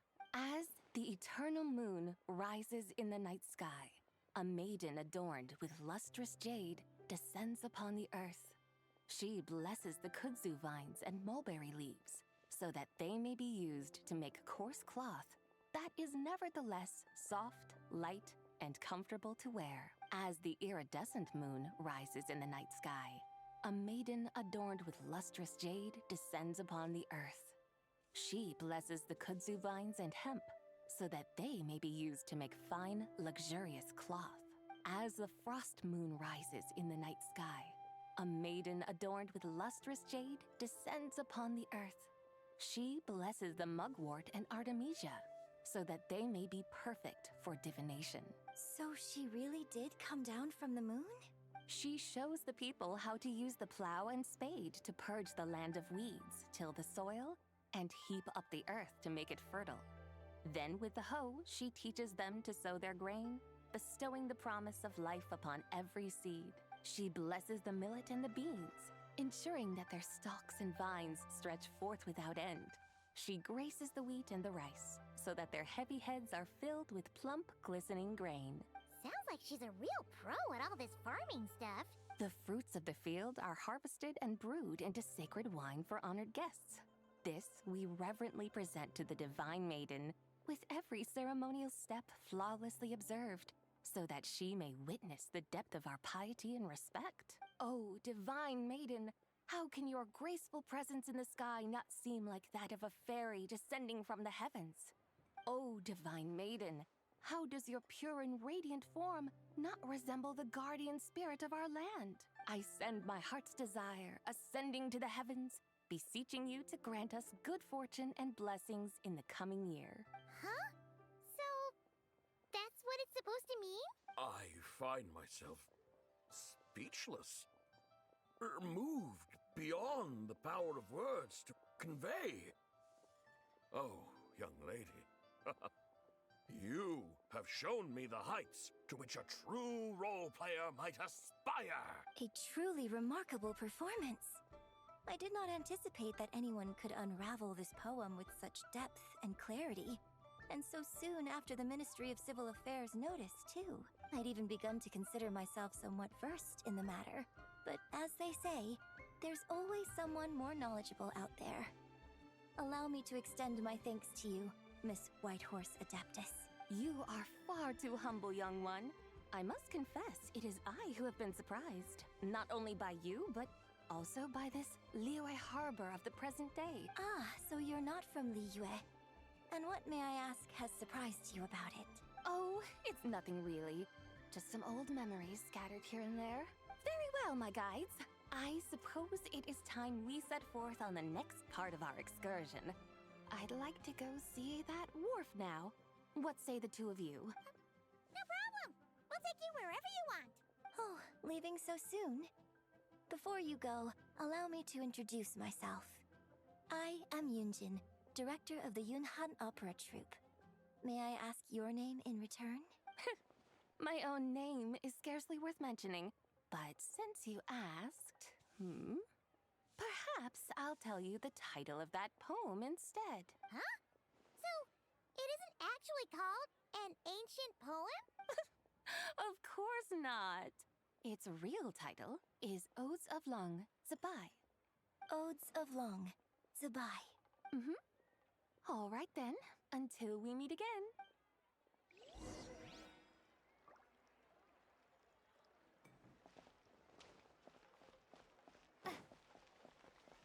Should I save this money? Liyue's really Invest got a lot going for her. Try something new at the One Mean Restaurant.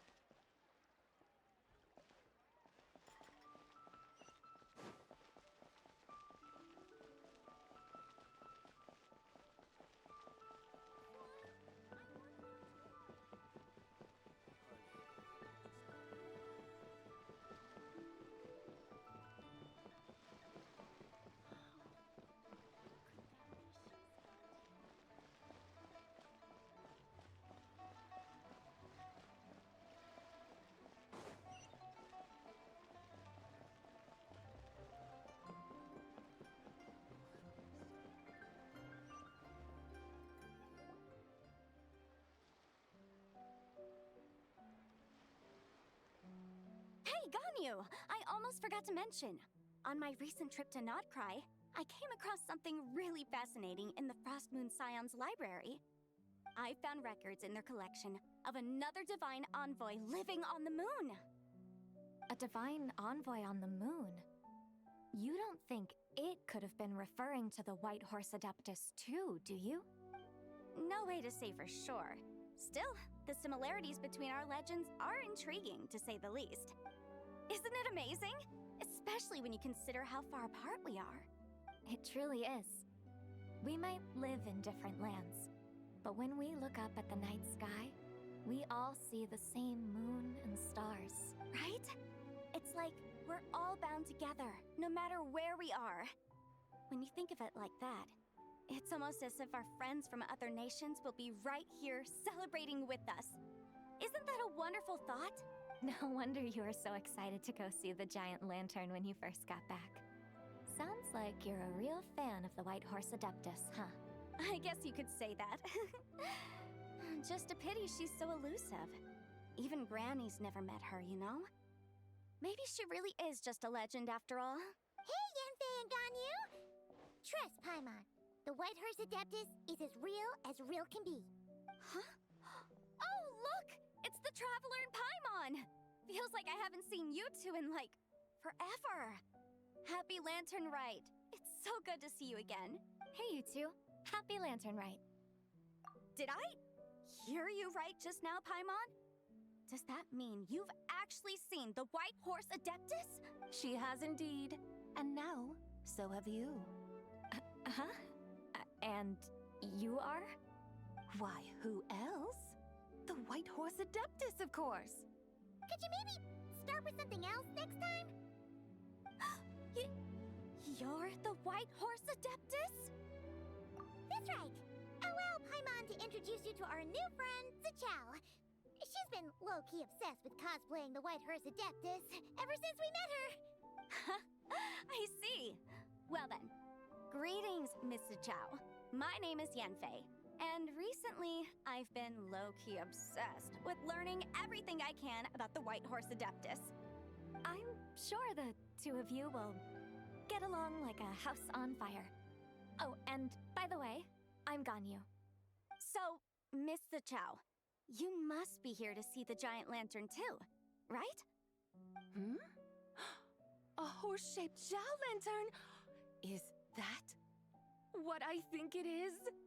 That's right! A lantern made to honor the White Horse Adeptus herself. Isn't it gorgeous?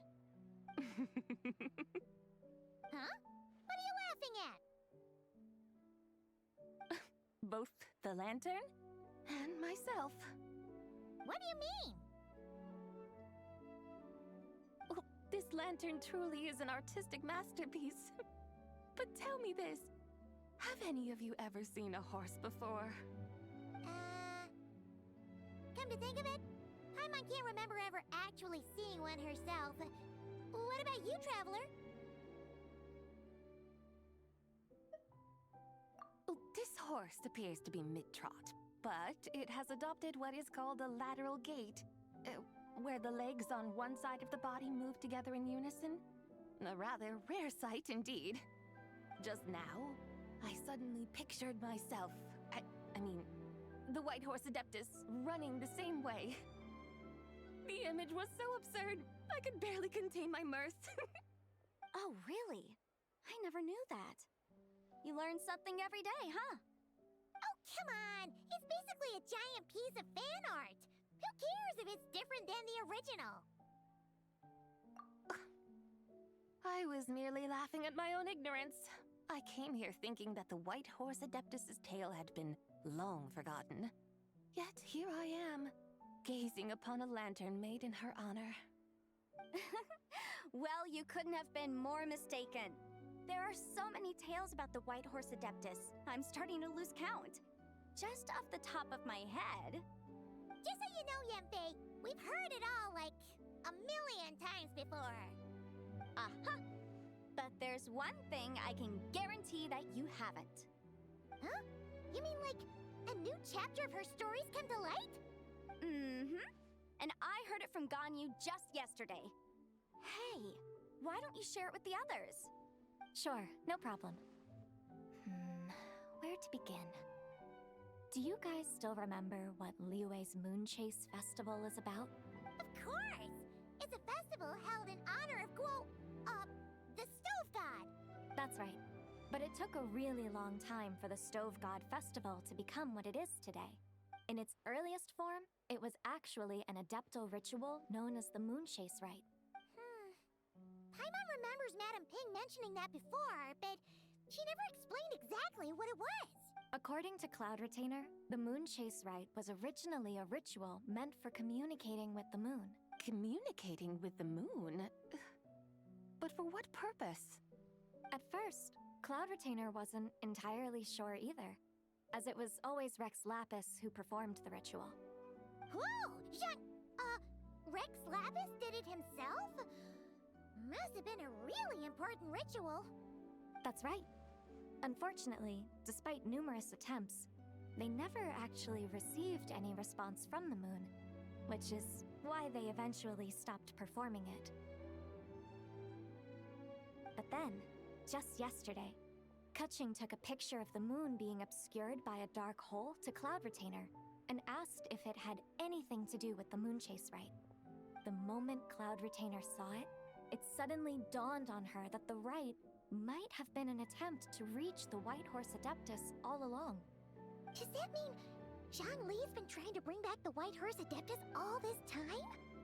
So how about that? Bet you never thought there might even be a link between the White Horse Adeptus and the Moon Chase Festival. If Keqing hadn't taken that picture to Cloud Retainer, we would never have known any of this. This is probably what Keqing was referring to that day when she mentioned there were some ideas she wanted to follow up on. So, Geo-Archon. All this time, you've been striving to awaken her. Huh? What do you mean, awaken? Nothing. What I truly meant to say was, this new insight you've provided has been truly eye-opening. Oh, by the way, my trusty guides, I've been meaning to ask, where in Liyue Harbor might one enjoy an expansive scenic view? Huh? We're off to the next stop already? But Paimon's barely done digesting that lore bomb just now. All the more reason to find the right spot to let it sink in. Oh, so that's what you're up to. A tour of Liyue Harbor? In that case, if you're looking for a spot with a panoramic view, I'd recommend Yujing Terrace. That's a great idea. Since the terrace is on higher ground, the sea view from up there's so much better. Great! Well, the Lantern Rite's about to start, so we should get back to Granny's now. Hope to see you all at the festival tonight. Oh, you're off too? All right then. See you both soon. See you soon.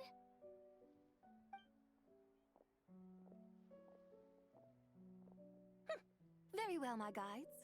What are we waiting for? Okay, you're the boss. Yujing Terrace it is. After all, the customer's always right. Something else you needed to do? Oh, Paimon likes that idea. And what, may I ask, is a photo? It's this awesome invention that lets you record moments in the blink of an eye. Except, you've gotta try not to actually blink. Oh? What must I do in preparation then? Nothing. All you gotta do is choose a pose. The Traveler will handle everything else.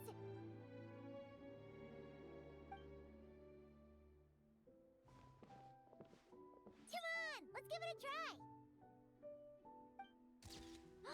Look, we got a great picture.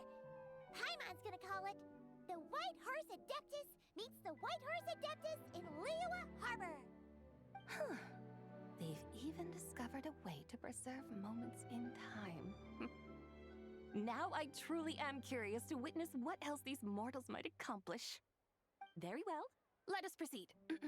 Yujing Terrace lies in that direction, does it not? Hey, wait for us!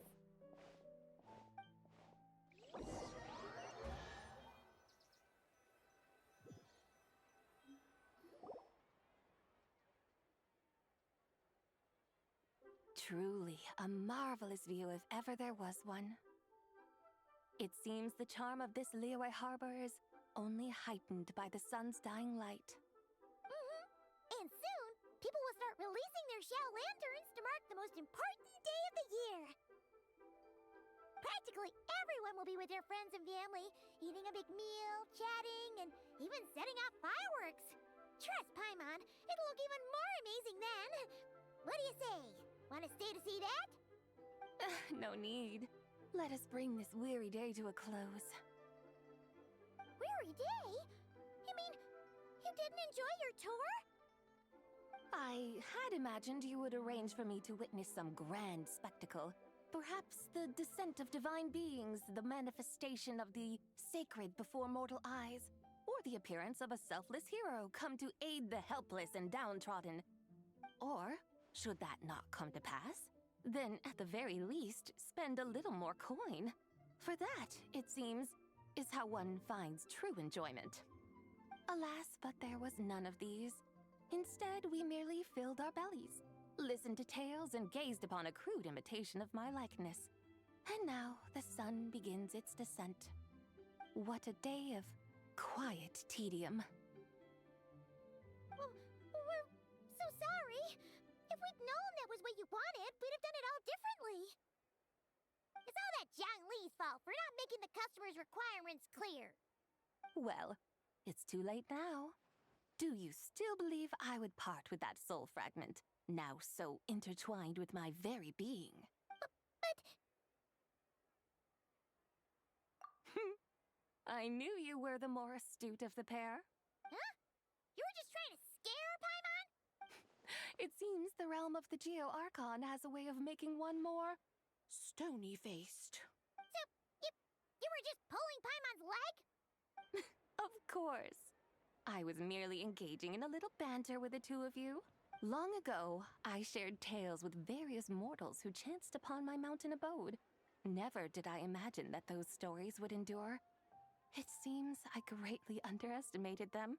Perhaps, as your Geolord said, a few pieces of ancient Langan's magnificent jade have truly become part of the very foundation of this land. So, you've decided to help us? Again, that goes without saying. I made up my mind some time ago now. When I beheld a rather intriguing scene as I set foot in this city, I saw porters passing through the alleys, setting down heavy wooden crates from their weary shoulders. Peddlers pushing carts as the kites and lanterns upon them rustled gently in the breeze. I saw cooks cooking, actors acting, scholars reading, soldiers marching, children playing, elders resting, officials officiating, and the common folk absorbed in this or that, reveling in the simple joys of life. Some, it seems, have already found that which stirs their hearts, while others continue to fret, troubled by uncertain futures. Yet, in this gentle and serene order, each holds fast to their anticipation, not only for the celebrations to come, but also for the first light of the morrow. Scenes I once yearned to behold now unfold before me, no longer in Langan, but in Liyue Harbor, thousands of years on. How wondrous is this mortal realm! Thank you, Whitehorse Adeptus! Thank you so much! Adeptus, Adepti, perhaps the singular art in which we are truly proficient is that of sequestering ourselves within the high mountains. But once we leave our mountain refuge, we find ourselves drawn back to mortal ways all the same. So, it is I who should offer my thanks to the two of you. Traveler, Paimon, you have made this day more delightful than any I've known in a long, long time. Come now, and take what it is you need. You mean, like, right now? But don't you think we should wait for Zhongli? That won't be necessary. All things shall meet again in their time, for the waters know no rest, and the flowers their appointed season. One need not fear that life is but a journey of goodbyes.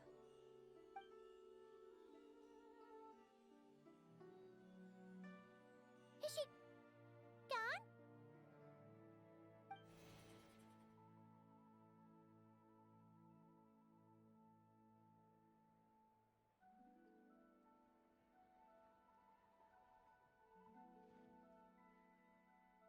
Yes, she's gone.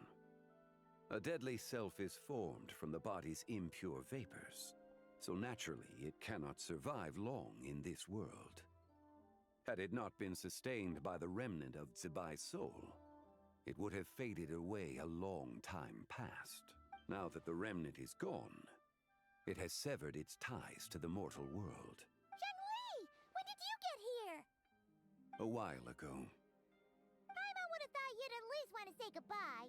Though mountains endure, the ceaseless waters will, at last, wear away their sharp edges. Thus must I meet the marks wrought upon her by the ruler of time with great caution. It may be goodbye for now, but someday we will meet again. Really? And when might that be? Who can say for sure? Years and years from now, perhaps. Or maybe tonight, at the Lantern Rite. Are you saying that if the White Horse Adeptus were to be resurrected, she'd still have the memories of the three deadly selves? That she'd still remember us? We will find out soon enough.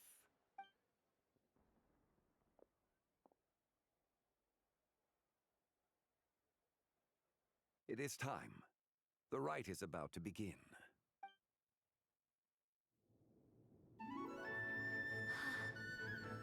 The rite is about to begin.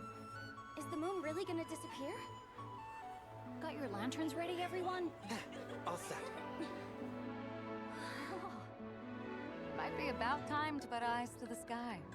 Wouldn't you say, Tianquan? Look!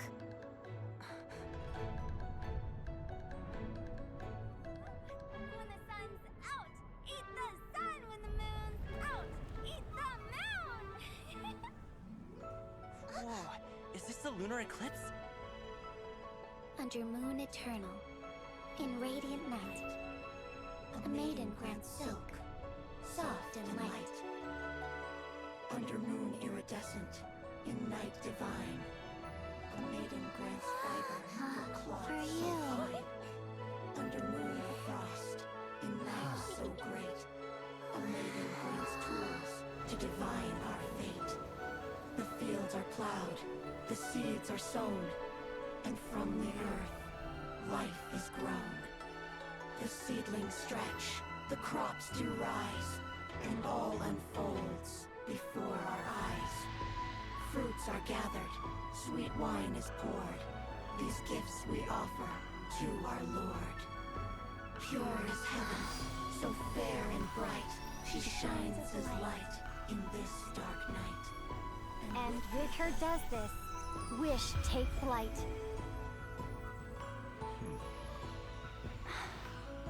Devoted soul, scattered and unbound. Let this lantern guide you home. By its light be found.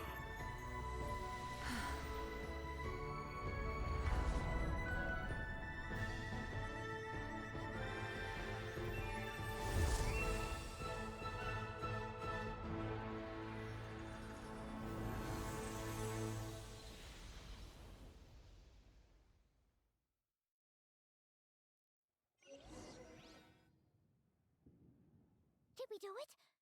Do we finally get to meet the real White Horse Adeptus?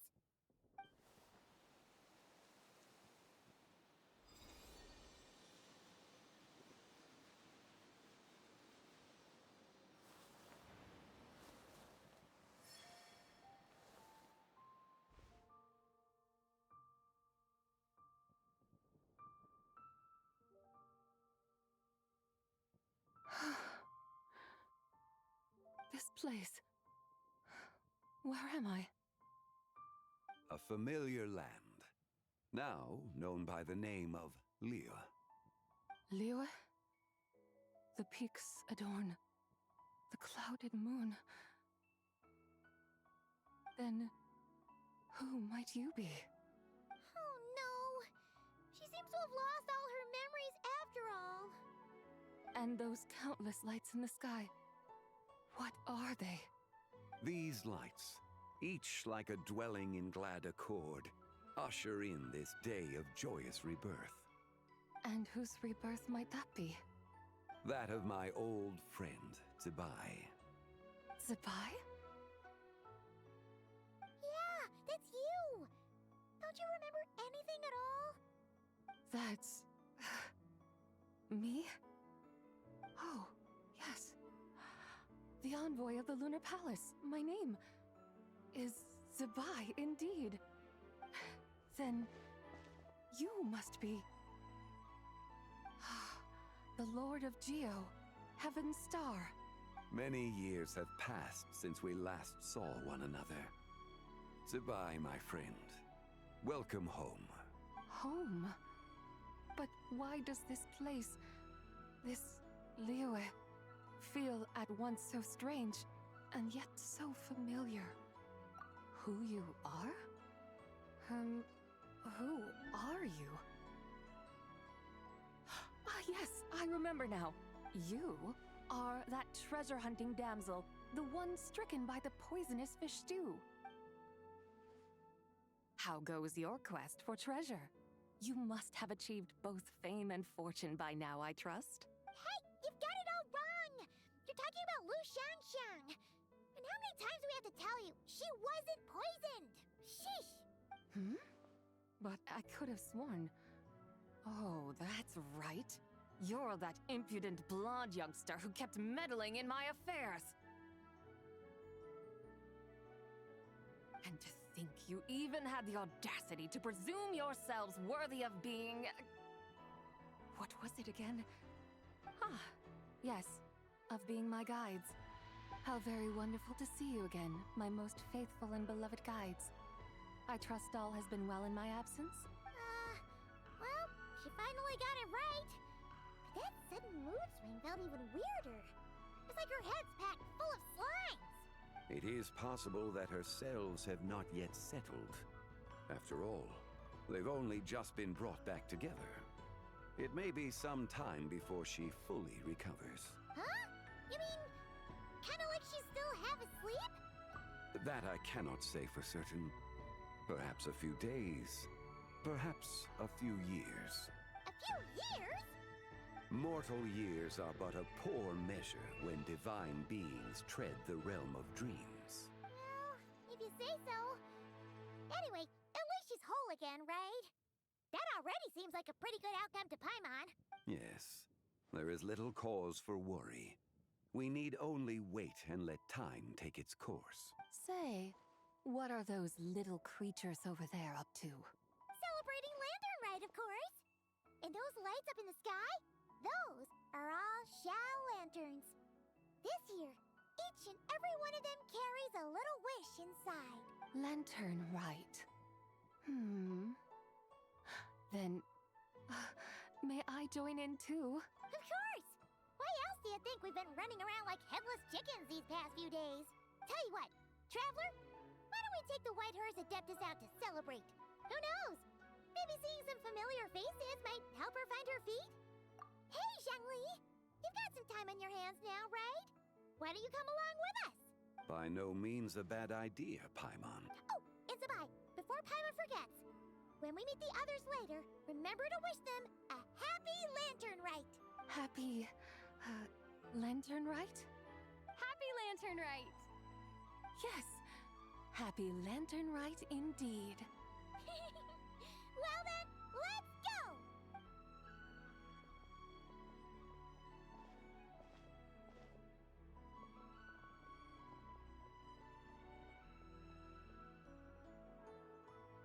Lantern Rite. A night of joy, reunion, and moonlit blessings for all.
Paimon wonders how the White Horse Adeptus is getting along. Maybe we should check in on her? We can ask Zhangli where she is.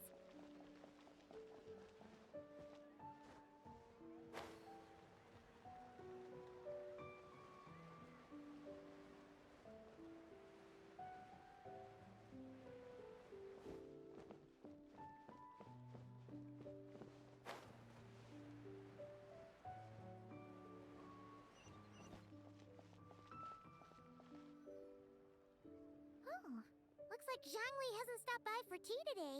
Hey, are you two looking for your friend? Try going up that way. Is Zhangli up that way? No, but that young lady who was dressed up as the White Horse Adeptus the other day is. She's your friend, right? I just saw her head toward Wanmin Restaurant. I was wondering why she was eating alone. But then you two showed up hot on her heels. Oh, what luck! We were just on our way to find her. But what's she doing at Wanmin Restaurant? I have no idea. I said hello, but she completely ignored me. She couldn't have forgotten who I am, right? I mean, we're kindred spirits, aren't we? Maybe she's still half asleep. Her brain might be a little fuzzy. Oh, that makes sense. I was wondering why her eyes were so red. Her eyes were red? Oh, that doesn't sound good.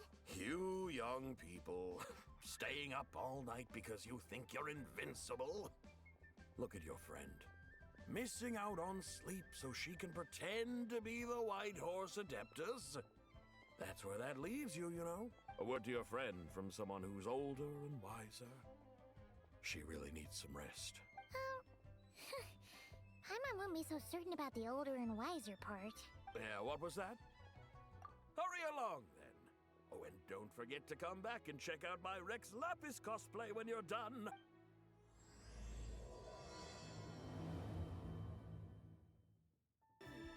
Where's the proprietor? Come out and see me at once!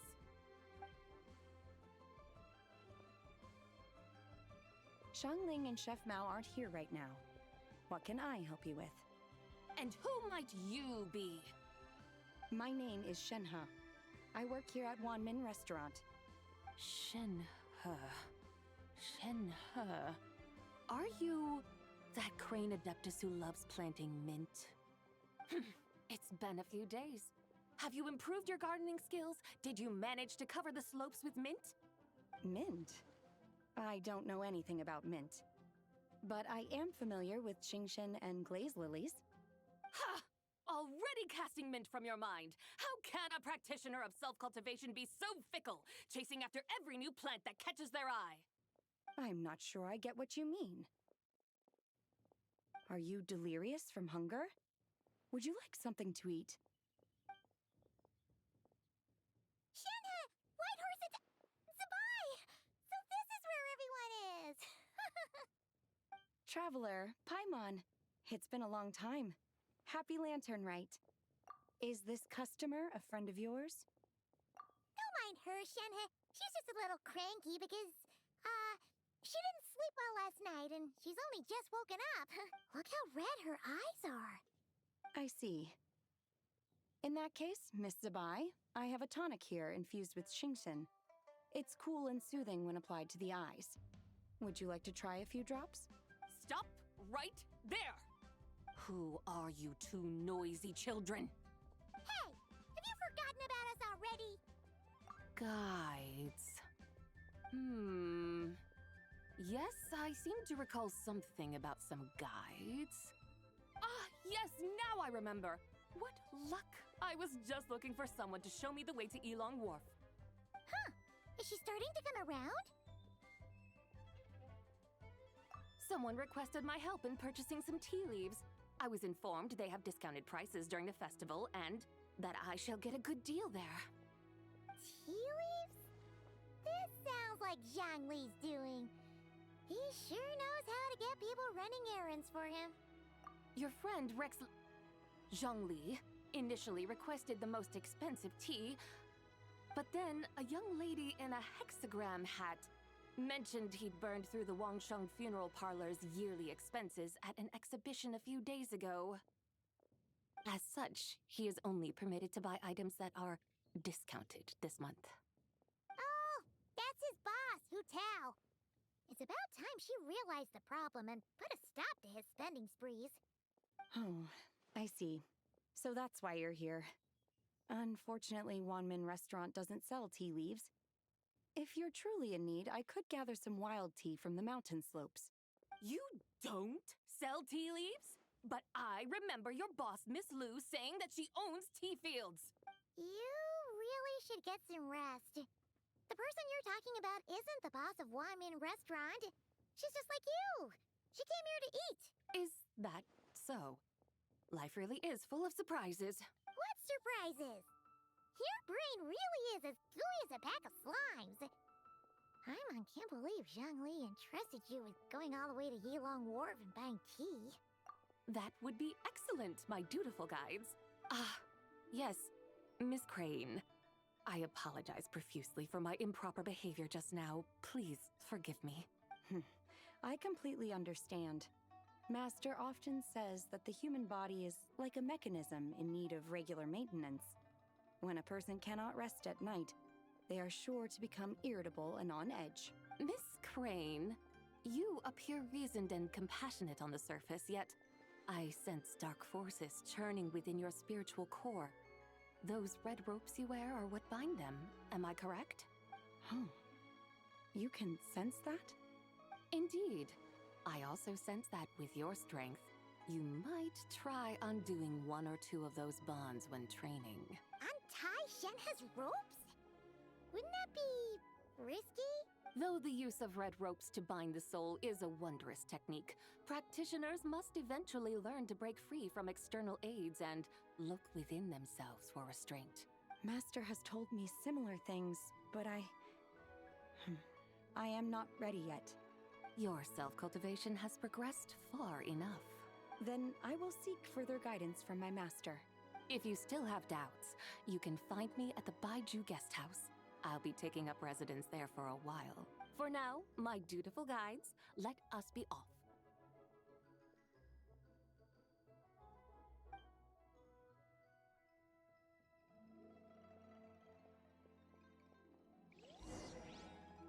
Cheap and tasty chop suey!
Aren't we going to Yilong Wharf?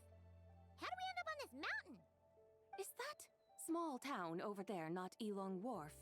I sense a familiar scent wafting through the air. You're right! Except for the smell part. Paimon doesn't smell anything. That is because this scent is the essence of jade, which can nourish the spirit. Oh, yeah! Shenyu Vale does have a lot of jade, but Paimon didn't think jade smelled like, anything. Naturally, this has reminded me of something. And what's that? A few simple tricks for mastering one's power.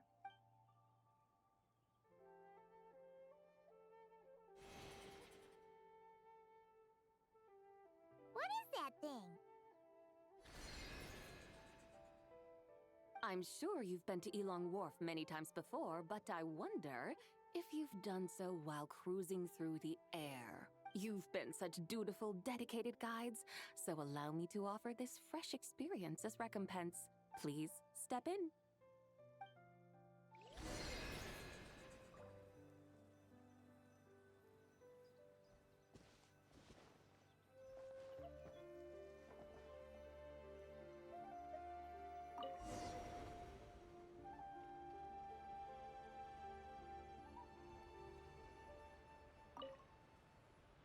This is amazing! Paimon feels just like an adeptus flying through the sky. What is this thing? I created it from my memories of the chariot of the Lunar Palace. Many years have passed since I last laid eyes upon it, so there may be some discrepancies. Nonetheless, it is functionally much the same. A lunar chariot? Wow! Paimon never imagined she'd get to ride in one! So, Sabai, does that mean you used to work on the moon? Work. That's an interesting way to phrase it, though I suppose you are correct. I was once an angel, a member of a race tasked with guiding humanity. Then, graced by serendipity, I became a moon envoy. Huh? What's a moon envoy? Some kind of super important angel? As you would understand it, a moon envoy is a job title.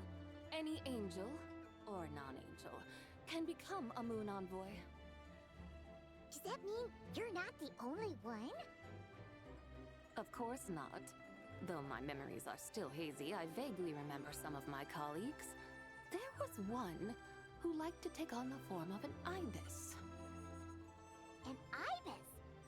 Could it be... Can all moon envoys turn into animals? Does that mean Lauma could take that job? She can turn into a deer, and moonchanters are some sort of Luna envoy anyway, right? Moon chanter? I have no idea what those are. Oh, okay then.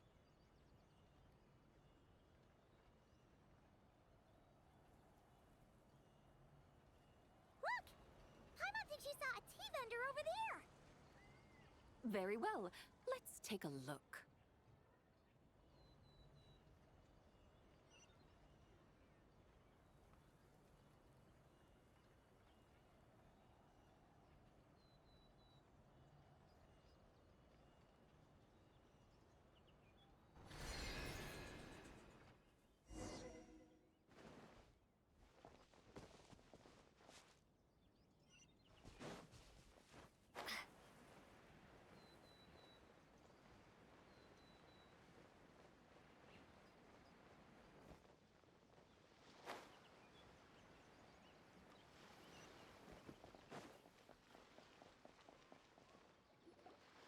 Welcome, please have a look around. We only sell teas of the finest quality sourced directly from Chaoying Village. Right now we're offering a special discount for Lantern Rite. Look over there! Discounted tea!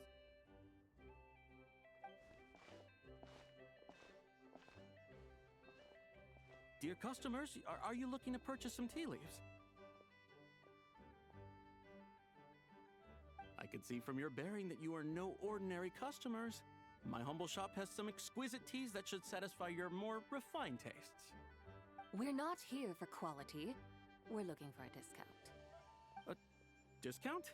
Well, that's a coincidence. Our Sunglaw tea is on sale right now. A special festive offer. Something about the name of that tea sounds familiar to Paimon. Buy 3 boxes of Sunglaw tea during the festival to get 10% off. Buy 4, get 20% off. Buy 10, but... That's right! 10 boxes at half price. Have you been to our shop before by any chance? Oh, Paimon's definitely heard this spiel before. 3, 4, 10, 10, 20, 50. Sabai, what are you muttering about? When purchasing 3, 4, or 10 boxes, the corresponding discounts are 10, 20, and 50%. The intervals between the two sets of numbers are 1 and 6, and 10 and 30. Look! Her eyes turned blue! That's gotta be a first! If the differences between intervals remain equal, the interval after 6 should be 6 plus the difference between 6 and 1, which is 11. Similarly, after 30, the next interval should be 50. Therefore, extrapolating upward, the next two numbers in each set should be 21 and 100. You're making Paimon's head spin. Those numbers, what do they mean? They mean that if we buy 21 boxes of Songlot tea, we should get a 100% discount! 100% discount? You mean we'll get them for free? Oh, there was a pattern to the discounts. Is that right? The pattern we speak of is mathematics, little one. A pattern that is always right. That's amazing! You're a shopping genius, Sabai. Oh, wait. Something feels off here. I had no idea our shop's discounts were tied to the laws of nature. I've learned so much from you, dear customer. No need to thank me. Now, please give us our 21 boxes of free tea. Wait! What's the matter? Paimon just realized what it is that's not right. It took you long enough. We got the short end of the stick. Think about it. If we don't have to pay when buying 21 boxes, then if we buy even more, the vendor should be paying us money instead, right? Huh? Hey, Zibai, work this one out. If we buy 100 boxes, we'd make loads of money, wouldn't we? It stands to reason. Wait a moment, dear customers. Don't you think you're haggling a little too hard? You are the one dictating the discounts. We're simply extrapolating the numerical patterns within. As such, we are hardly haggling. You have a point. However, that's right. I'm so sorry. I just remembered. My supplier didn't come today, so we don't have any tea after all. Such a shame. Terribly sorry about this. Awful luck. Where can we find your supplier? Well... Not to fret. We'll save you the effort and go straight to the source ourselves. Well, you see, dear client, the supplier's discount isn't as generous as ours. You won't be able to get the same price from them. Huh? Does that mean they won't pay us for taking their tea? They might not even offer you a 100% discount. How very unfortunate.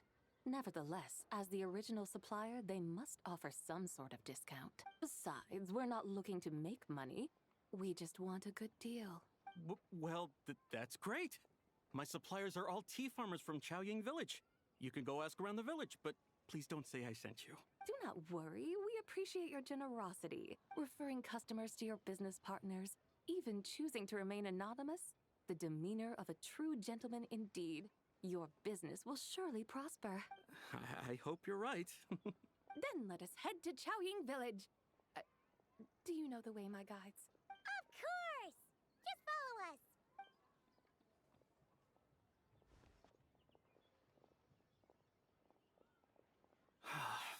What otherworldly beings were those? Thank the heavens I managed to send them on their way. I should hurry home and pray to the White Horse Adeptus. May she bless me such that I never encounter such customers again.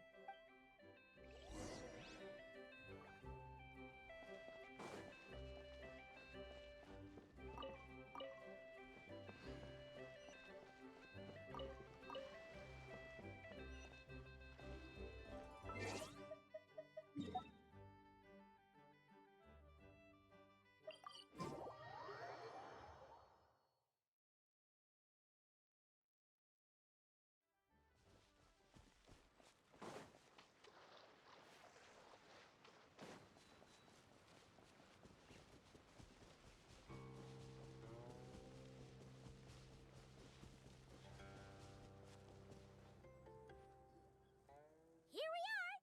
Chaoying Village! The mountains and waters are pristine. They embody the beauty of heaven and earth. It's a good-looking place, all right.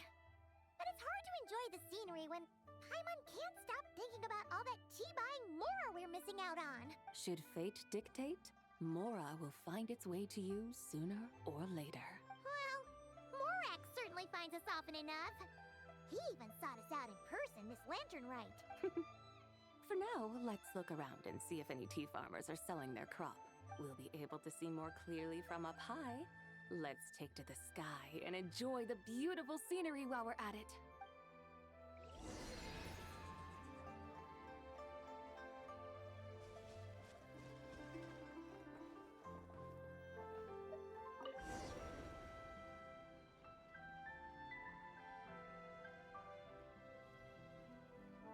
Wow! Xiaoying Village looks beautiful from up here. Indeed, the houses here are quite different from those in Liyue Harbor. They follow the natural contours of the mountains, forming unique, elegant structures. Yeah, it's super beautiful.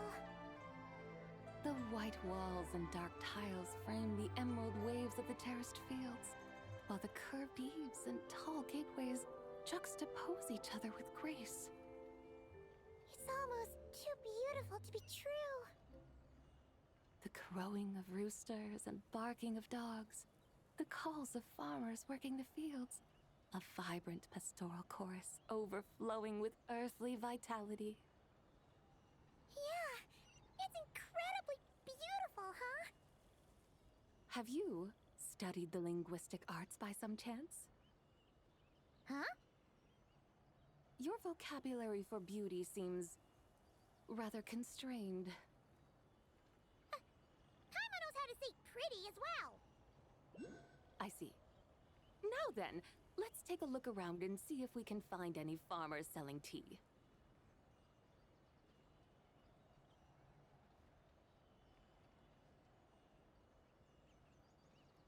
Look! There's someone in that tea field! And they look kind of familiar. Wait, is that Lu Xiangxiang? And who is that? Oh, you'll remember her once you see her up close.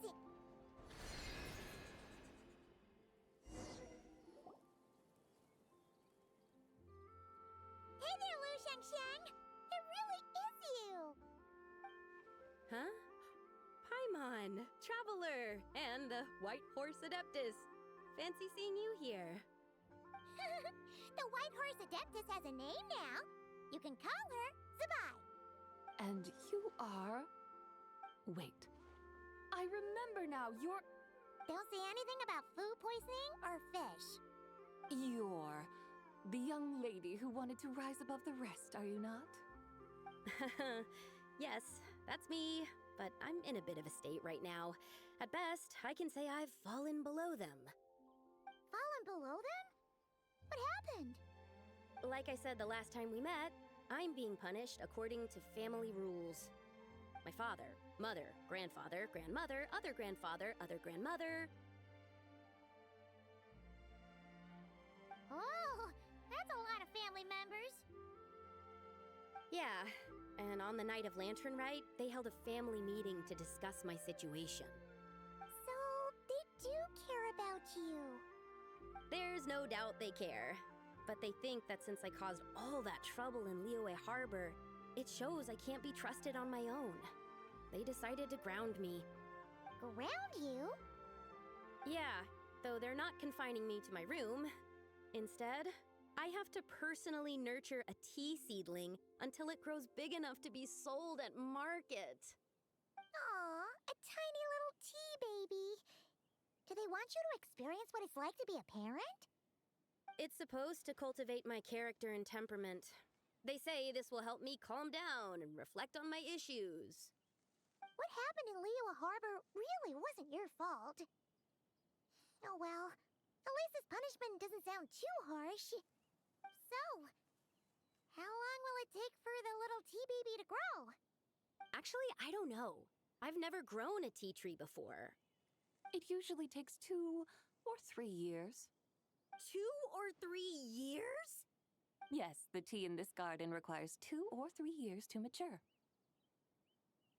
That long? Zabai, you're not making this up, are you? How do you know so much about growing tea? When the plants thrive and grow, that is the meaning of my name. I can tell at a glance when their season of ripening will come. Do I really have to waste 2 or 3 years here? Why is this happening to me? I'd only just found my direction in life. Yes, during the night of Lantern Rite, I heard many people reciting poems from Long Gone in praise of the moon. In that moment, I suddenly felt a great sense of pride. I mean, I helped excavate cultural artifacts from Long Gone, so I contributed to the revival of these poems too, right? So I decided to stay with the archaeological team. I want to unearth even more history. I see. And are you sure that's what you want to do? If you don't achieve anything significant in the years to come, will you still enjoy it? Yes, because archaeology gives me that boom shakalaka feeling. Wait, did Xiangling teach you that? That's right.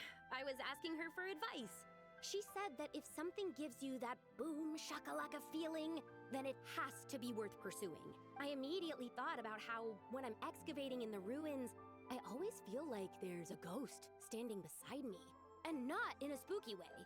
It feels like my great-great-great-great-great-grandmother patting me on the shoulder and saying, "Keep going. You're about to rediscover some grand ancestral knowledge." Right? It feels like I've made some kind of connection with my ancestors. Isn't that amazing? Since you've made up your mind, you should give it your all. And I'd love to, but I'm still grounded. Run away, summon up a little boom shakalaka, and leave the tea garden behind. Flee this village. That might be going a bit far. You don't want to lead others astray, Zabai. Yeah! Tell them about your great-great-great-great-great-grandmother. She must be the most super-duper ancestor to have ever risen above the rest, right? I'd be better off telling them about the White Horse Adeptus. After all, she's the supreme riser above the rest who saved my great-great-great-great-great-grandmother. Then it's settled. Tell your family that your decision has my blessing. Thank you, Tsubai, but I don't think cosplay is going to work on them. They won't listen. They don't need to listen. You need only follow the rules they've set out for you. What do you mean? As I'm sure you know, some ancient texts refer to the White Horse Adeptus as the Daughter of Time. My family history contains such records. But what of it? If the White Horse Adeptus were to manipulate time to make your tea seedling grow overnight, then you'd be free, correct? Is that how it works? If the White Horse Adeptus were to really get involved, my grandfather would let me leave right away. But who really believes that she'd show up and help? It's not as if you have any other options. Why not try calling out for help? It won't cost you any mora. Guess I might as well. I've got no better ideas anyway. White Horse Adeptus, if you can hear me, please save me from my predicament.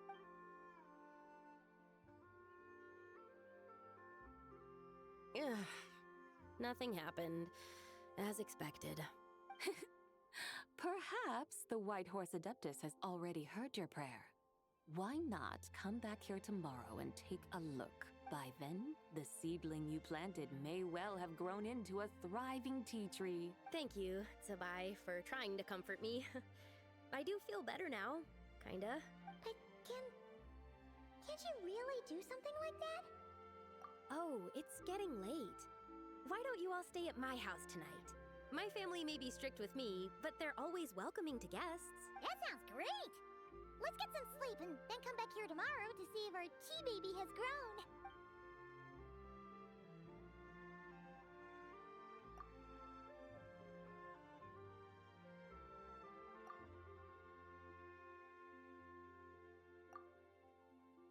Oh, the tea tree! Whoa! Your tea baby is all grown up! Indeed, it has grown into a mature tea tree that can stand tall in the face of wind and rain. How is this possible? It must be the work of the White Horse Adeptus. Your prayer must have moved her! Are you sure? Perhaps she heard your prayer and chose to answer the call. She once saved my great-great-great-great-great-grandmother. This time, she saved me. That's incredible! unforgettable. Your family must be blessed by the White Horse Adeptus. I guess so. I need to tell everyone the news right away.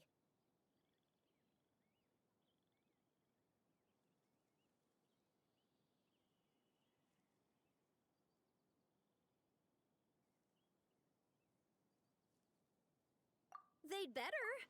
Since this is the will of the White Horse Adeptus, I don't see how they could object. Go. And if you run into any more trouble, call out to the White Horse Adeptus just like yesterday. Thank you so much. Paimon really thought you were going to use Adeptal energy to make the tea baby grow, Zabai. When an Adeptus exerts effort, consuming their energy, is that not using Adeptal energy?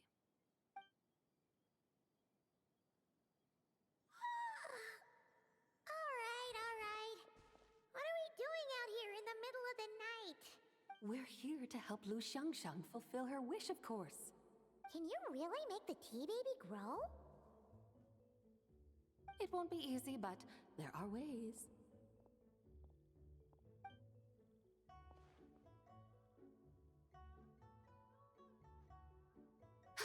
There, it's grown. Hey!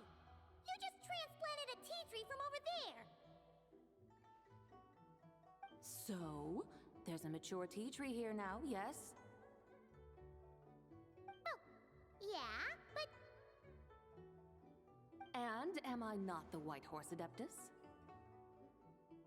Well, yeah.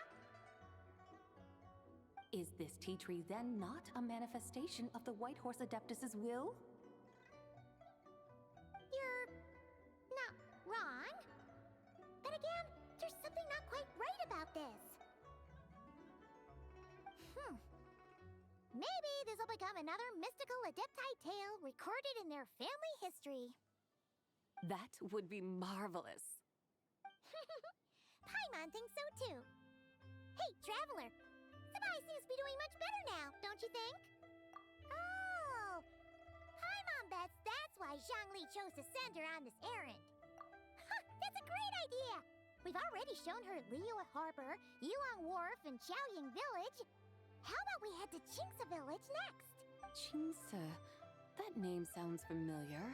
The scenery there is really pretty, too. It's the perfect sightseeing spot. How about we show you around? I must say, I have been mightily impressed by the mountains and waters of Liyue.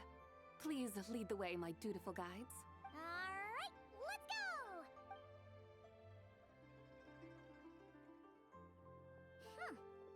Paimon can't help feeling like we've forgotten something. Pay it no mind. I've already forgotten more than you will ever know. Alright. If we forgot something, it can't have been that important to begin with. Qingce Village, here we come! We should plant cucumbers. We should plant canolas. We should plant cucumbers. They're easy to sow. We should plant canolas. The flowers are pretty. What are you arguing about, little ones? We're deciding what to plant in our field once Lantern Rite is over. Yeah, Dad gave us a small plot of land to grow our own crops. He said we can keep all the more we get from selling them. We should plant cucumbers, right? Dad plants cucumbers every year. We should plant canolas. We can press the seeds for oil. It smells good and sells for a good price. Ah, an agricultural debate. This should be easy to sort out. Granny, are you a farmer? Could you tell us what to do? Granny? What did you just call me, you rapscallion? Oh no, her eyes are gonna turn red again. It's just...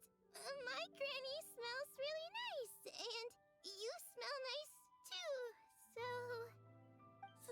Sorry. How about we call you Auntie instead? Auntie?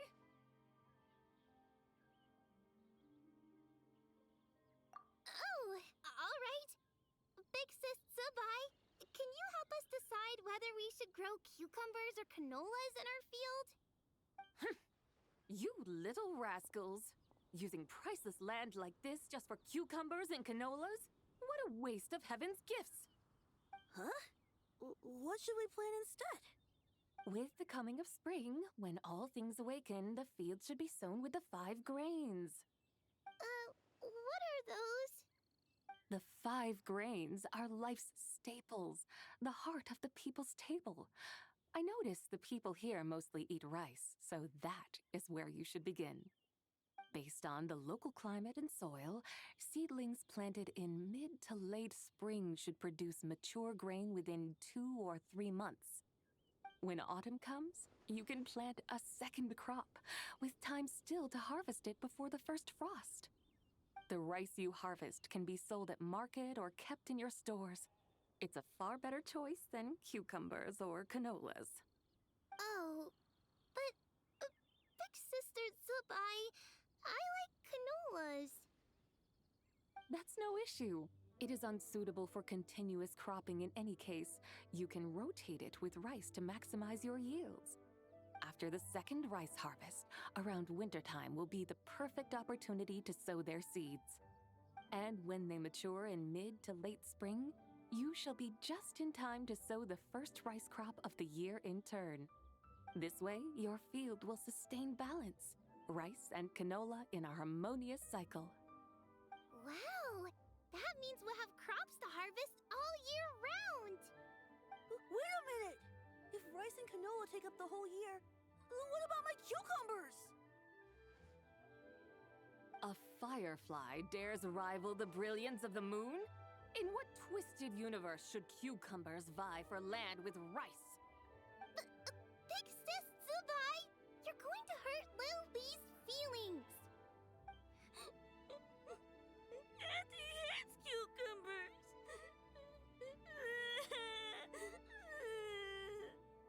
Stop crying this instant! I meant that cucumbers are simple enough to grow. There's no need to devote a whole field to them. Just find an empty corner of your yard, scatter some cucumber seeds in the earth, and before you know it, you'll have a thriving patch of vines. Cucumbers delight in sunlight and moisture, but they suffer in cold weather. If you wish to plant them this early in the year, you should make sure they're protected from frost. Wow. Is it really that simple? Let's hurry home and get started right away! Are you really in that much of a rush? Well, thanks, Big Sis Zubai, who's fierce but really good at farming. We gotta go! Thanks, Big Sis Zubai! See you around! Paimon never imagined you'd know so much about farming. What's so strange about that? The people of Long Gone called me the god of soil and grain. Are the fields not made of soil? Is rice not one of the 5 grains? Huh. That's true. So, if the god of soil and grain is a farming god, that means the White Horse Adeptus must be a farming adeptus, right? Of course, the god of farming is down to earth. Mind your tongue, impertinent child. How dare you diminish the lofty bearing of an adeptus? Hey! You're the one who said the god of soil and grain is all about farming. Enough! It's time for us to take to the skies once more. Join me now. Witness the majesty of mountain, water, and field.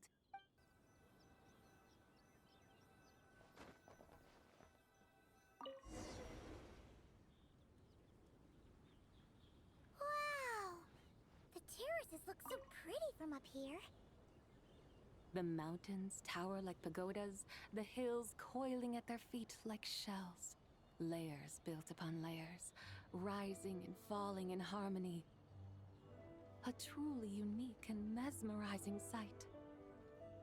Thinking about it, you have a special connection to this place, you know. A special connection? Yeah! There's a local legend about a white horse leaping from a pure spring to follow Rex Lapis into battle. Don't you remember? You must have been living in seclusion around here. That does sound somewhat familiar. Oh, and if we keep going up this way, we'll reach a super-duper spooky spot.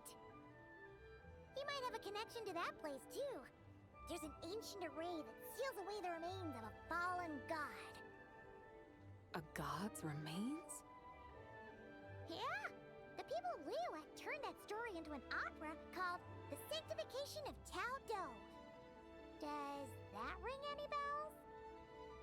Tao Do. Huh. The 7 and 8 gates array. That's right, that's right! You do remember! Puna, the god of the underworld, who could pacify the forces of life and death. Huh? So, Tao Do had another name? Let's go take a look.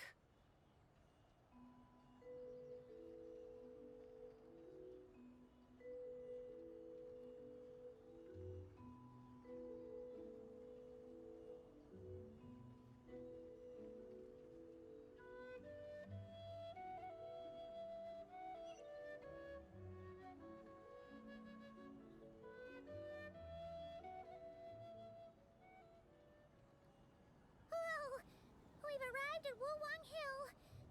The atmosphere just turned spooky. I can't help but feel there's something strange about this friend you haven't seen in ages. Huh? Paimon thought she heard someone's voice. Let's head down and check it out.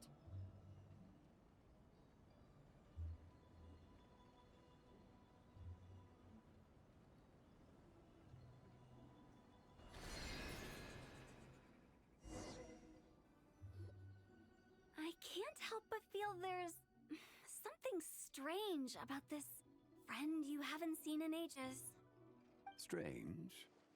Whatever do you mean? Her strangeness defies description. This Miss Zabai is a full-blown enigma, don't you think? I'm afraid I have no idea what you're talking about. Aren't you worried about sending her all the way to Yilong Wharf on her own to buy tea? What if she gets lost? Where there are people, there are paths. Now I'm the one with no clue what you're saying. She can ask for directions. And then what? She will meet strangers in unfamiliar lands, build friendships, part ways. Hers will be a long journey indeed. The further the journey, the more footprints one leaves behind. The deeper those footprints, the harder it is for time to erase them. Ah, so you want her to make new friends? I see. But from what you say, it sounds as though she's not from Liyue. I believe she was not, but perhaps she will be. You're sounding stranger by the second. Huh. Oh, over there. Oh, look who's here. Hu Tao! Zhongli! What are you doing here? Traveler, Paimon, fancy meeting in a place like this. Oh my, and Miss Zabai too. Sounds like fate to me. We were taking Zabai to buy some tea from Yilong Wharf. Zhongli sent her there, though she didn't even know the way, and... Oh, drat! We forgot the tea! Oh, Paimon knew we were forgetting something! What's done is done. There's no need to dwell on it. Fresh tea grows with each passing year. Let fate deliver it as it wills. Exactly. You can get tea wherever you go. You're hardly running low now, are you? Paimon feels a lot better now that you've said that. Still, I'm a little confused. If you were buying tea, how did you end up all the way out here? We're taking Spy on a sightseeing tour. We started at Liyue Harbor, stopped in at Yilong Wharf, went sightseeing around Xiaojing Village, made our way to Qingce Village, and now we're here! Wow, that is quite the itinerary. Yeah, actually, Paimon thinks it's about time we headed back. I'm here to pay my respects to my ancestors. My dear consultant kindly agreed to join me. It is Lantern Rite, after all. Adepti and ancestors should be venerated alike. Ancestors? Wait, could you be? Are you heir to the Wulong Kid? Or perhaps the lone butterfly of the Crimson Flame? Whoa! Have you got all your memories back? Huh? Miss Zabai, you know about the Wangsheng funeral parlor and the 8 adepts? I happened to hear a storyteller expound on the sanctification of Taodo. Lots of people know that story, sure, but very few can discern my family lineage from just a glance. Well, Zhongli, your friend here really is quite something. Unfortunately, there's no time to dally right now. We have a hill to climb. Perhaps once today is done, we can find time to chat over tea, recite poetry, and admire the moon? That would be wonderful, Director Who. Oh, and before we go, you've been traipsing around all day. I suggest you stop off at the Wangshu Inn on your way back for a good night's rest. Wouldn't do to exhaust yourselves, Don't mention it. All right, we'll take our leave now. See you later. Hotel's so thoughtful. Why don't we follow her advice and stay at the Wangshu Inn tonight? Zabai, you can see the whole of Dihua Marsh from up there. The view's amazing. Plus, you can sample Smiley Yanxiao's cooking. Wangshu, an intriguing name. It couldn't hurt to check it out. Awesome! Let's go!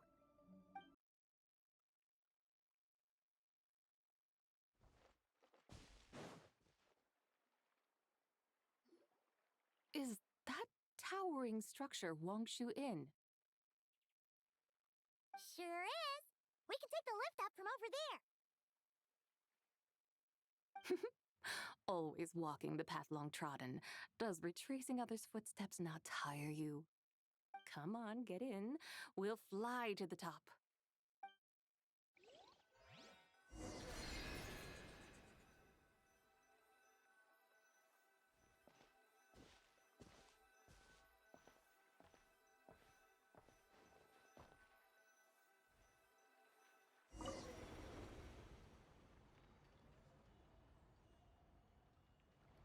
Are we really going to fly up to Wangshu Inn? Isn't that a bit showy? All the guests are going to see us. Is that a bad thing? To be able to witness an Adeptus.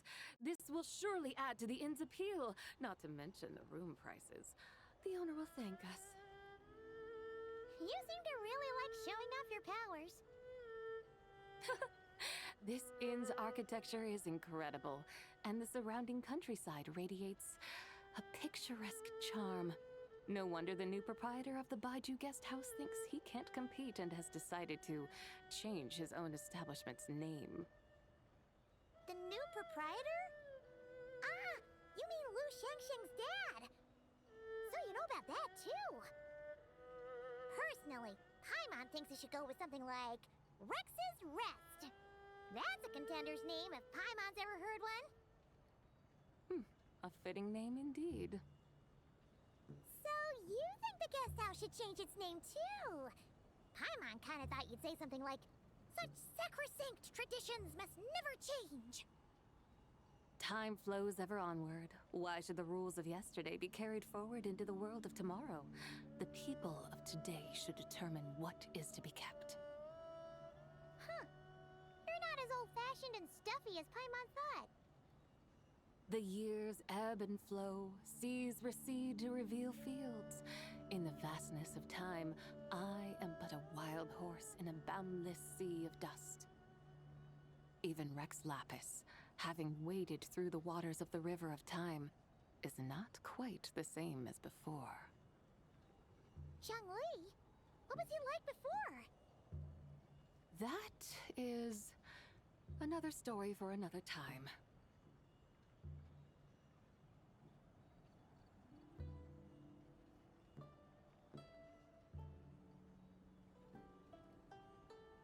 We have arrived.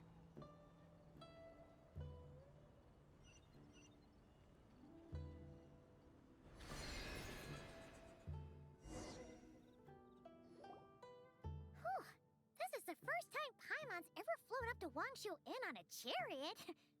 Everything's so different when you're up high. Wangshu.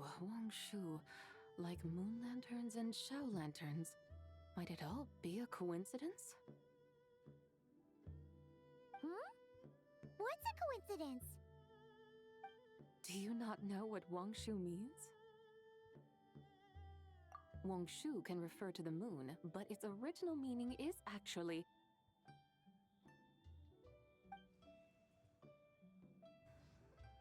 the goddess who rides the bright moon's chariot. And you must be the conqueror of demons. Xiao! Paimon was wondering if we'd disturbed you by flying down from the sky.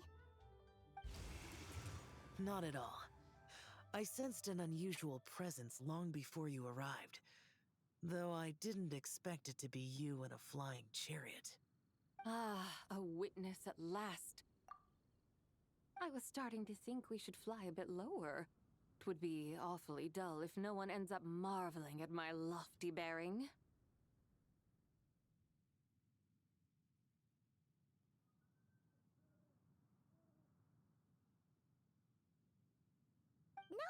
No need. This is already showy enough. I'm not one to do good from the shadows, as Rex Lapis is wont to do. Then you must be... Oh, nay, I'm only cosplaying as the White Horse Adeptus, in truth. Cosplaying? What's that? Ugh, ignore her nonsense. She's a genuine article. The one and only, completely authentic White Horse Adeptus. It's just... Xiao, did Zhongli say anything about her being a teensy bit... not quite right? Mental instability, perhaps? Did Zhongli tell you that? No, this is my own speculation. Well, you pretty much hit the nail on the head. It's like her brain's filled with a bunch of slimes right now. All gloopy and messy. There's a hot-tempered pyro slime, a math-obsessed hydro slime, and a mischievous little animal slime. But don't tell her Paimon said that, or she'll come and tell us all off. You white-haired rascal! Do you think I can't hear you? Uh-oh! We're in for it now! White Horse Adeptus. You must be weary from your journey. Why not take a rest? Oh, yes! You must be hungry, right, Sabai? How about we get some food? The chef here is incredible!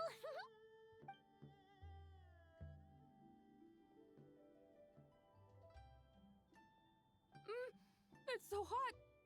So spicy! Are you okay? Do you want Paimon to get you some water? Don't worry about me. I just need to pace myself.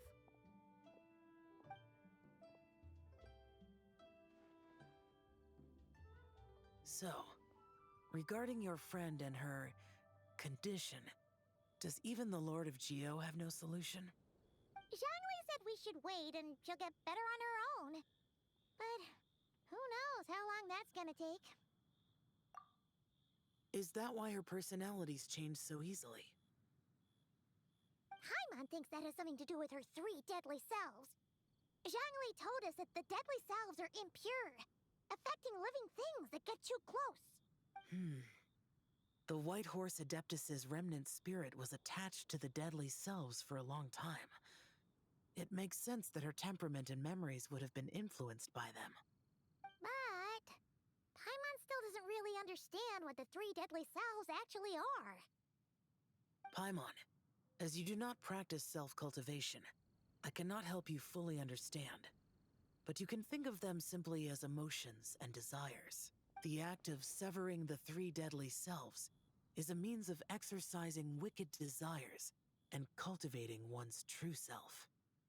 I believe other nations have similar practices. In Sumeru, it is known as shattering Atmagraha. Oh, so it's about emotions, desires, and attachments, that sort of thing. It includes those. I wonder, does she still remember what happened in the past? Some of it. But right now, it's like she was suddenly awakened. Like she's still half dreaming. The half that's still dreaming might remember things, but the half that's awake doesn't quite get it. Conqueror of demons, are you looking to learn about Rex Lapis's past from me?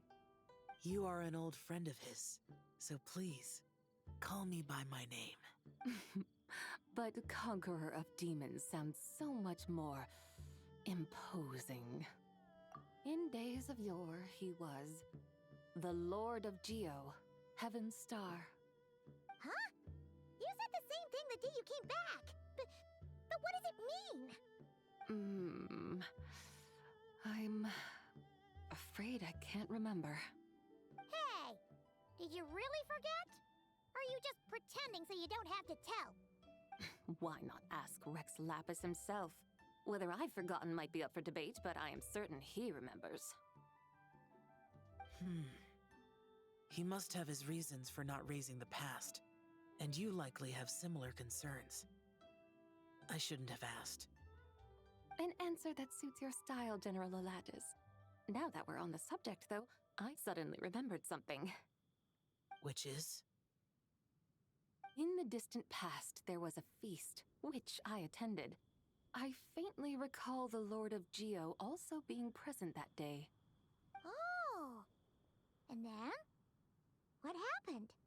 Among the dishes served, there was one that could be found in every household throughout Langan at the start of spring. A dish called Flavor of Spring. I suddenly remembered the recipe for this dish. Is that it? Yes! Since it's Lantern Rite here in Liyue, why don't I make some for you to try? That sounds good.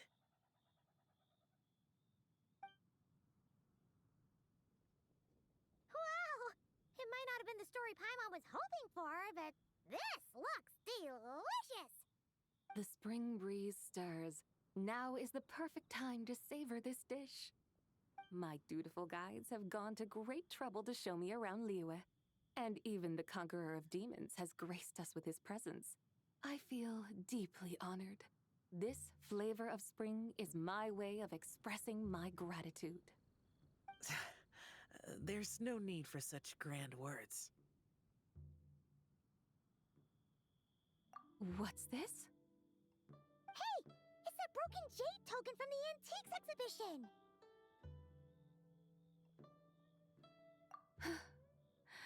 Indeed. This was once an adeptal treasure of mine. I'm amazed it ended up in your hands. Alas, it serves little purpose now in its fractured state. Please, keep it as a memento. Oh, that's a shame. Can't we fix it? This is the way of the world. Once jade is broken, it can never be made whole. Then, what about forging a new one? That is a good point. That it has ended up in your hands must be a message from fate. I could try to craft it into a little trinket for you. One that might prove useful on your journey. Ooh! What sort of trinket? It's just a passing thought, one that will require the right opportunity. I'll think about it more when the time comes. Now that we've had our fill, we should get some rest. Tomorrow we return to Liyue Harbor, where I'll have need of your guidance once more.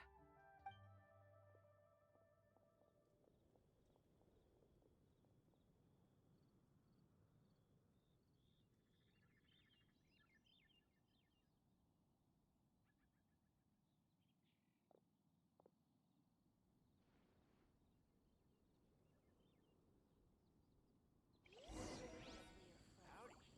Please, head straight on in.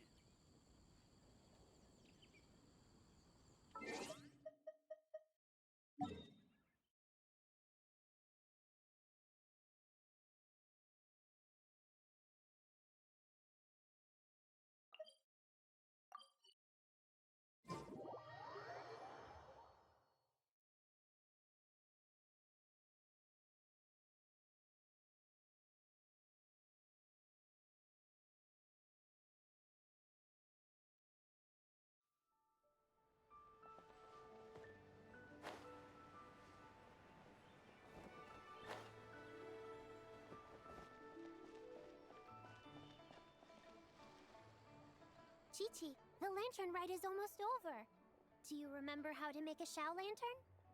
Warning, split bamboo, traveler. And get silk, make Paimon. You've got it all mixed up again. They're here again. Yow! Looking good in that new outfit, huh? Hey, it's Paimon! Dr. Baiju gave this to me as a gift. How does it suit me? Thank you. Wow! What happened for Baiju to suddenly give you a brand new outfit, Yao Yao? Dr. Baiju is thanking Yao Yao for teaching me to make Shao lanterns. Chi-Chi and I were just playing together. Dr. Baiju's too kind. Oh, yeah, take a look at this. Dr. Baiju gave me these clothes, but it was Chi-Chi who wove this little basket. Wow, that's beautiful. When did you become so good with your hands, Chi-Chi? I learned to make Shao lanterns, thanks to Yao Yao. I also made a wish. What do I always say? The White Horse Adeptus answers prayers. Come, help this old man make an offering in thanks. Huh? Mr. Liu? What did you pray for? For my idiot son to finally come to his senses and not change Baiju Guest House's name, which he has. Huh? He's keeping the old name? Listen to this. My granddaughter planted a tea seedling in our village just a few days ago. She made a prayer to the White Horse Adeptus to help it grow. Overnight, her seedling flourished into a mature tea tree. Oh, that sure does sound like a miracle. Could the White Horse Adeptus really have helped it grow? Of course she did. Oh, White Horse Adeptus, how blessed is our family over whom you keep watch. Truly, this is an extraordinary miracle. You must record it in your family history without delay. Of course. Huh? Is that you, Miss Zebai? Indeed. I have a long-term booking at your guest house. Yes, I recall. Mr. Zhongli said to charge your expenses to the Wangsheng funeral parlor, if I remember correctly. That's Young Li. Always making trouble for poor Hu Tao.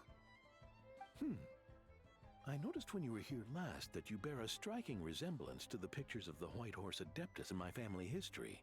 You both have golden eyes. Perhaps fate has had a hand in our meeting. And a glad meeting it is, Miss Zebai. Now, why don't I gift you some tea from my garden to celebrate this encounter? We grow Sunghua tea there, and it has quite the reputation throughout Yilong Wharf. I hope you will accept it. Oh! Sunghua, buy 10 boxes, get half off teas, back on the menu. Buy 10 boxes, get half off? Don't be silly. This is a gift. It's free. Woohoo! Nice! Thank you so much, Boss Liu. There's no need to thank me. You're a visitor from out of town, which makes you an honored guest. Make yourself at home. Lantern Rite may have ended, but the streets are still bustling with activity. Make sure to take everything in, meet some new friends, and enjoy your time here. And that goes for you kids as well. Happy Lantern Rite. Got it, Mr. Liu. Happy... Lantern Rite. Yeah! Happy Lantern Rite, everyone! Happy Lantern Rite indeed.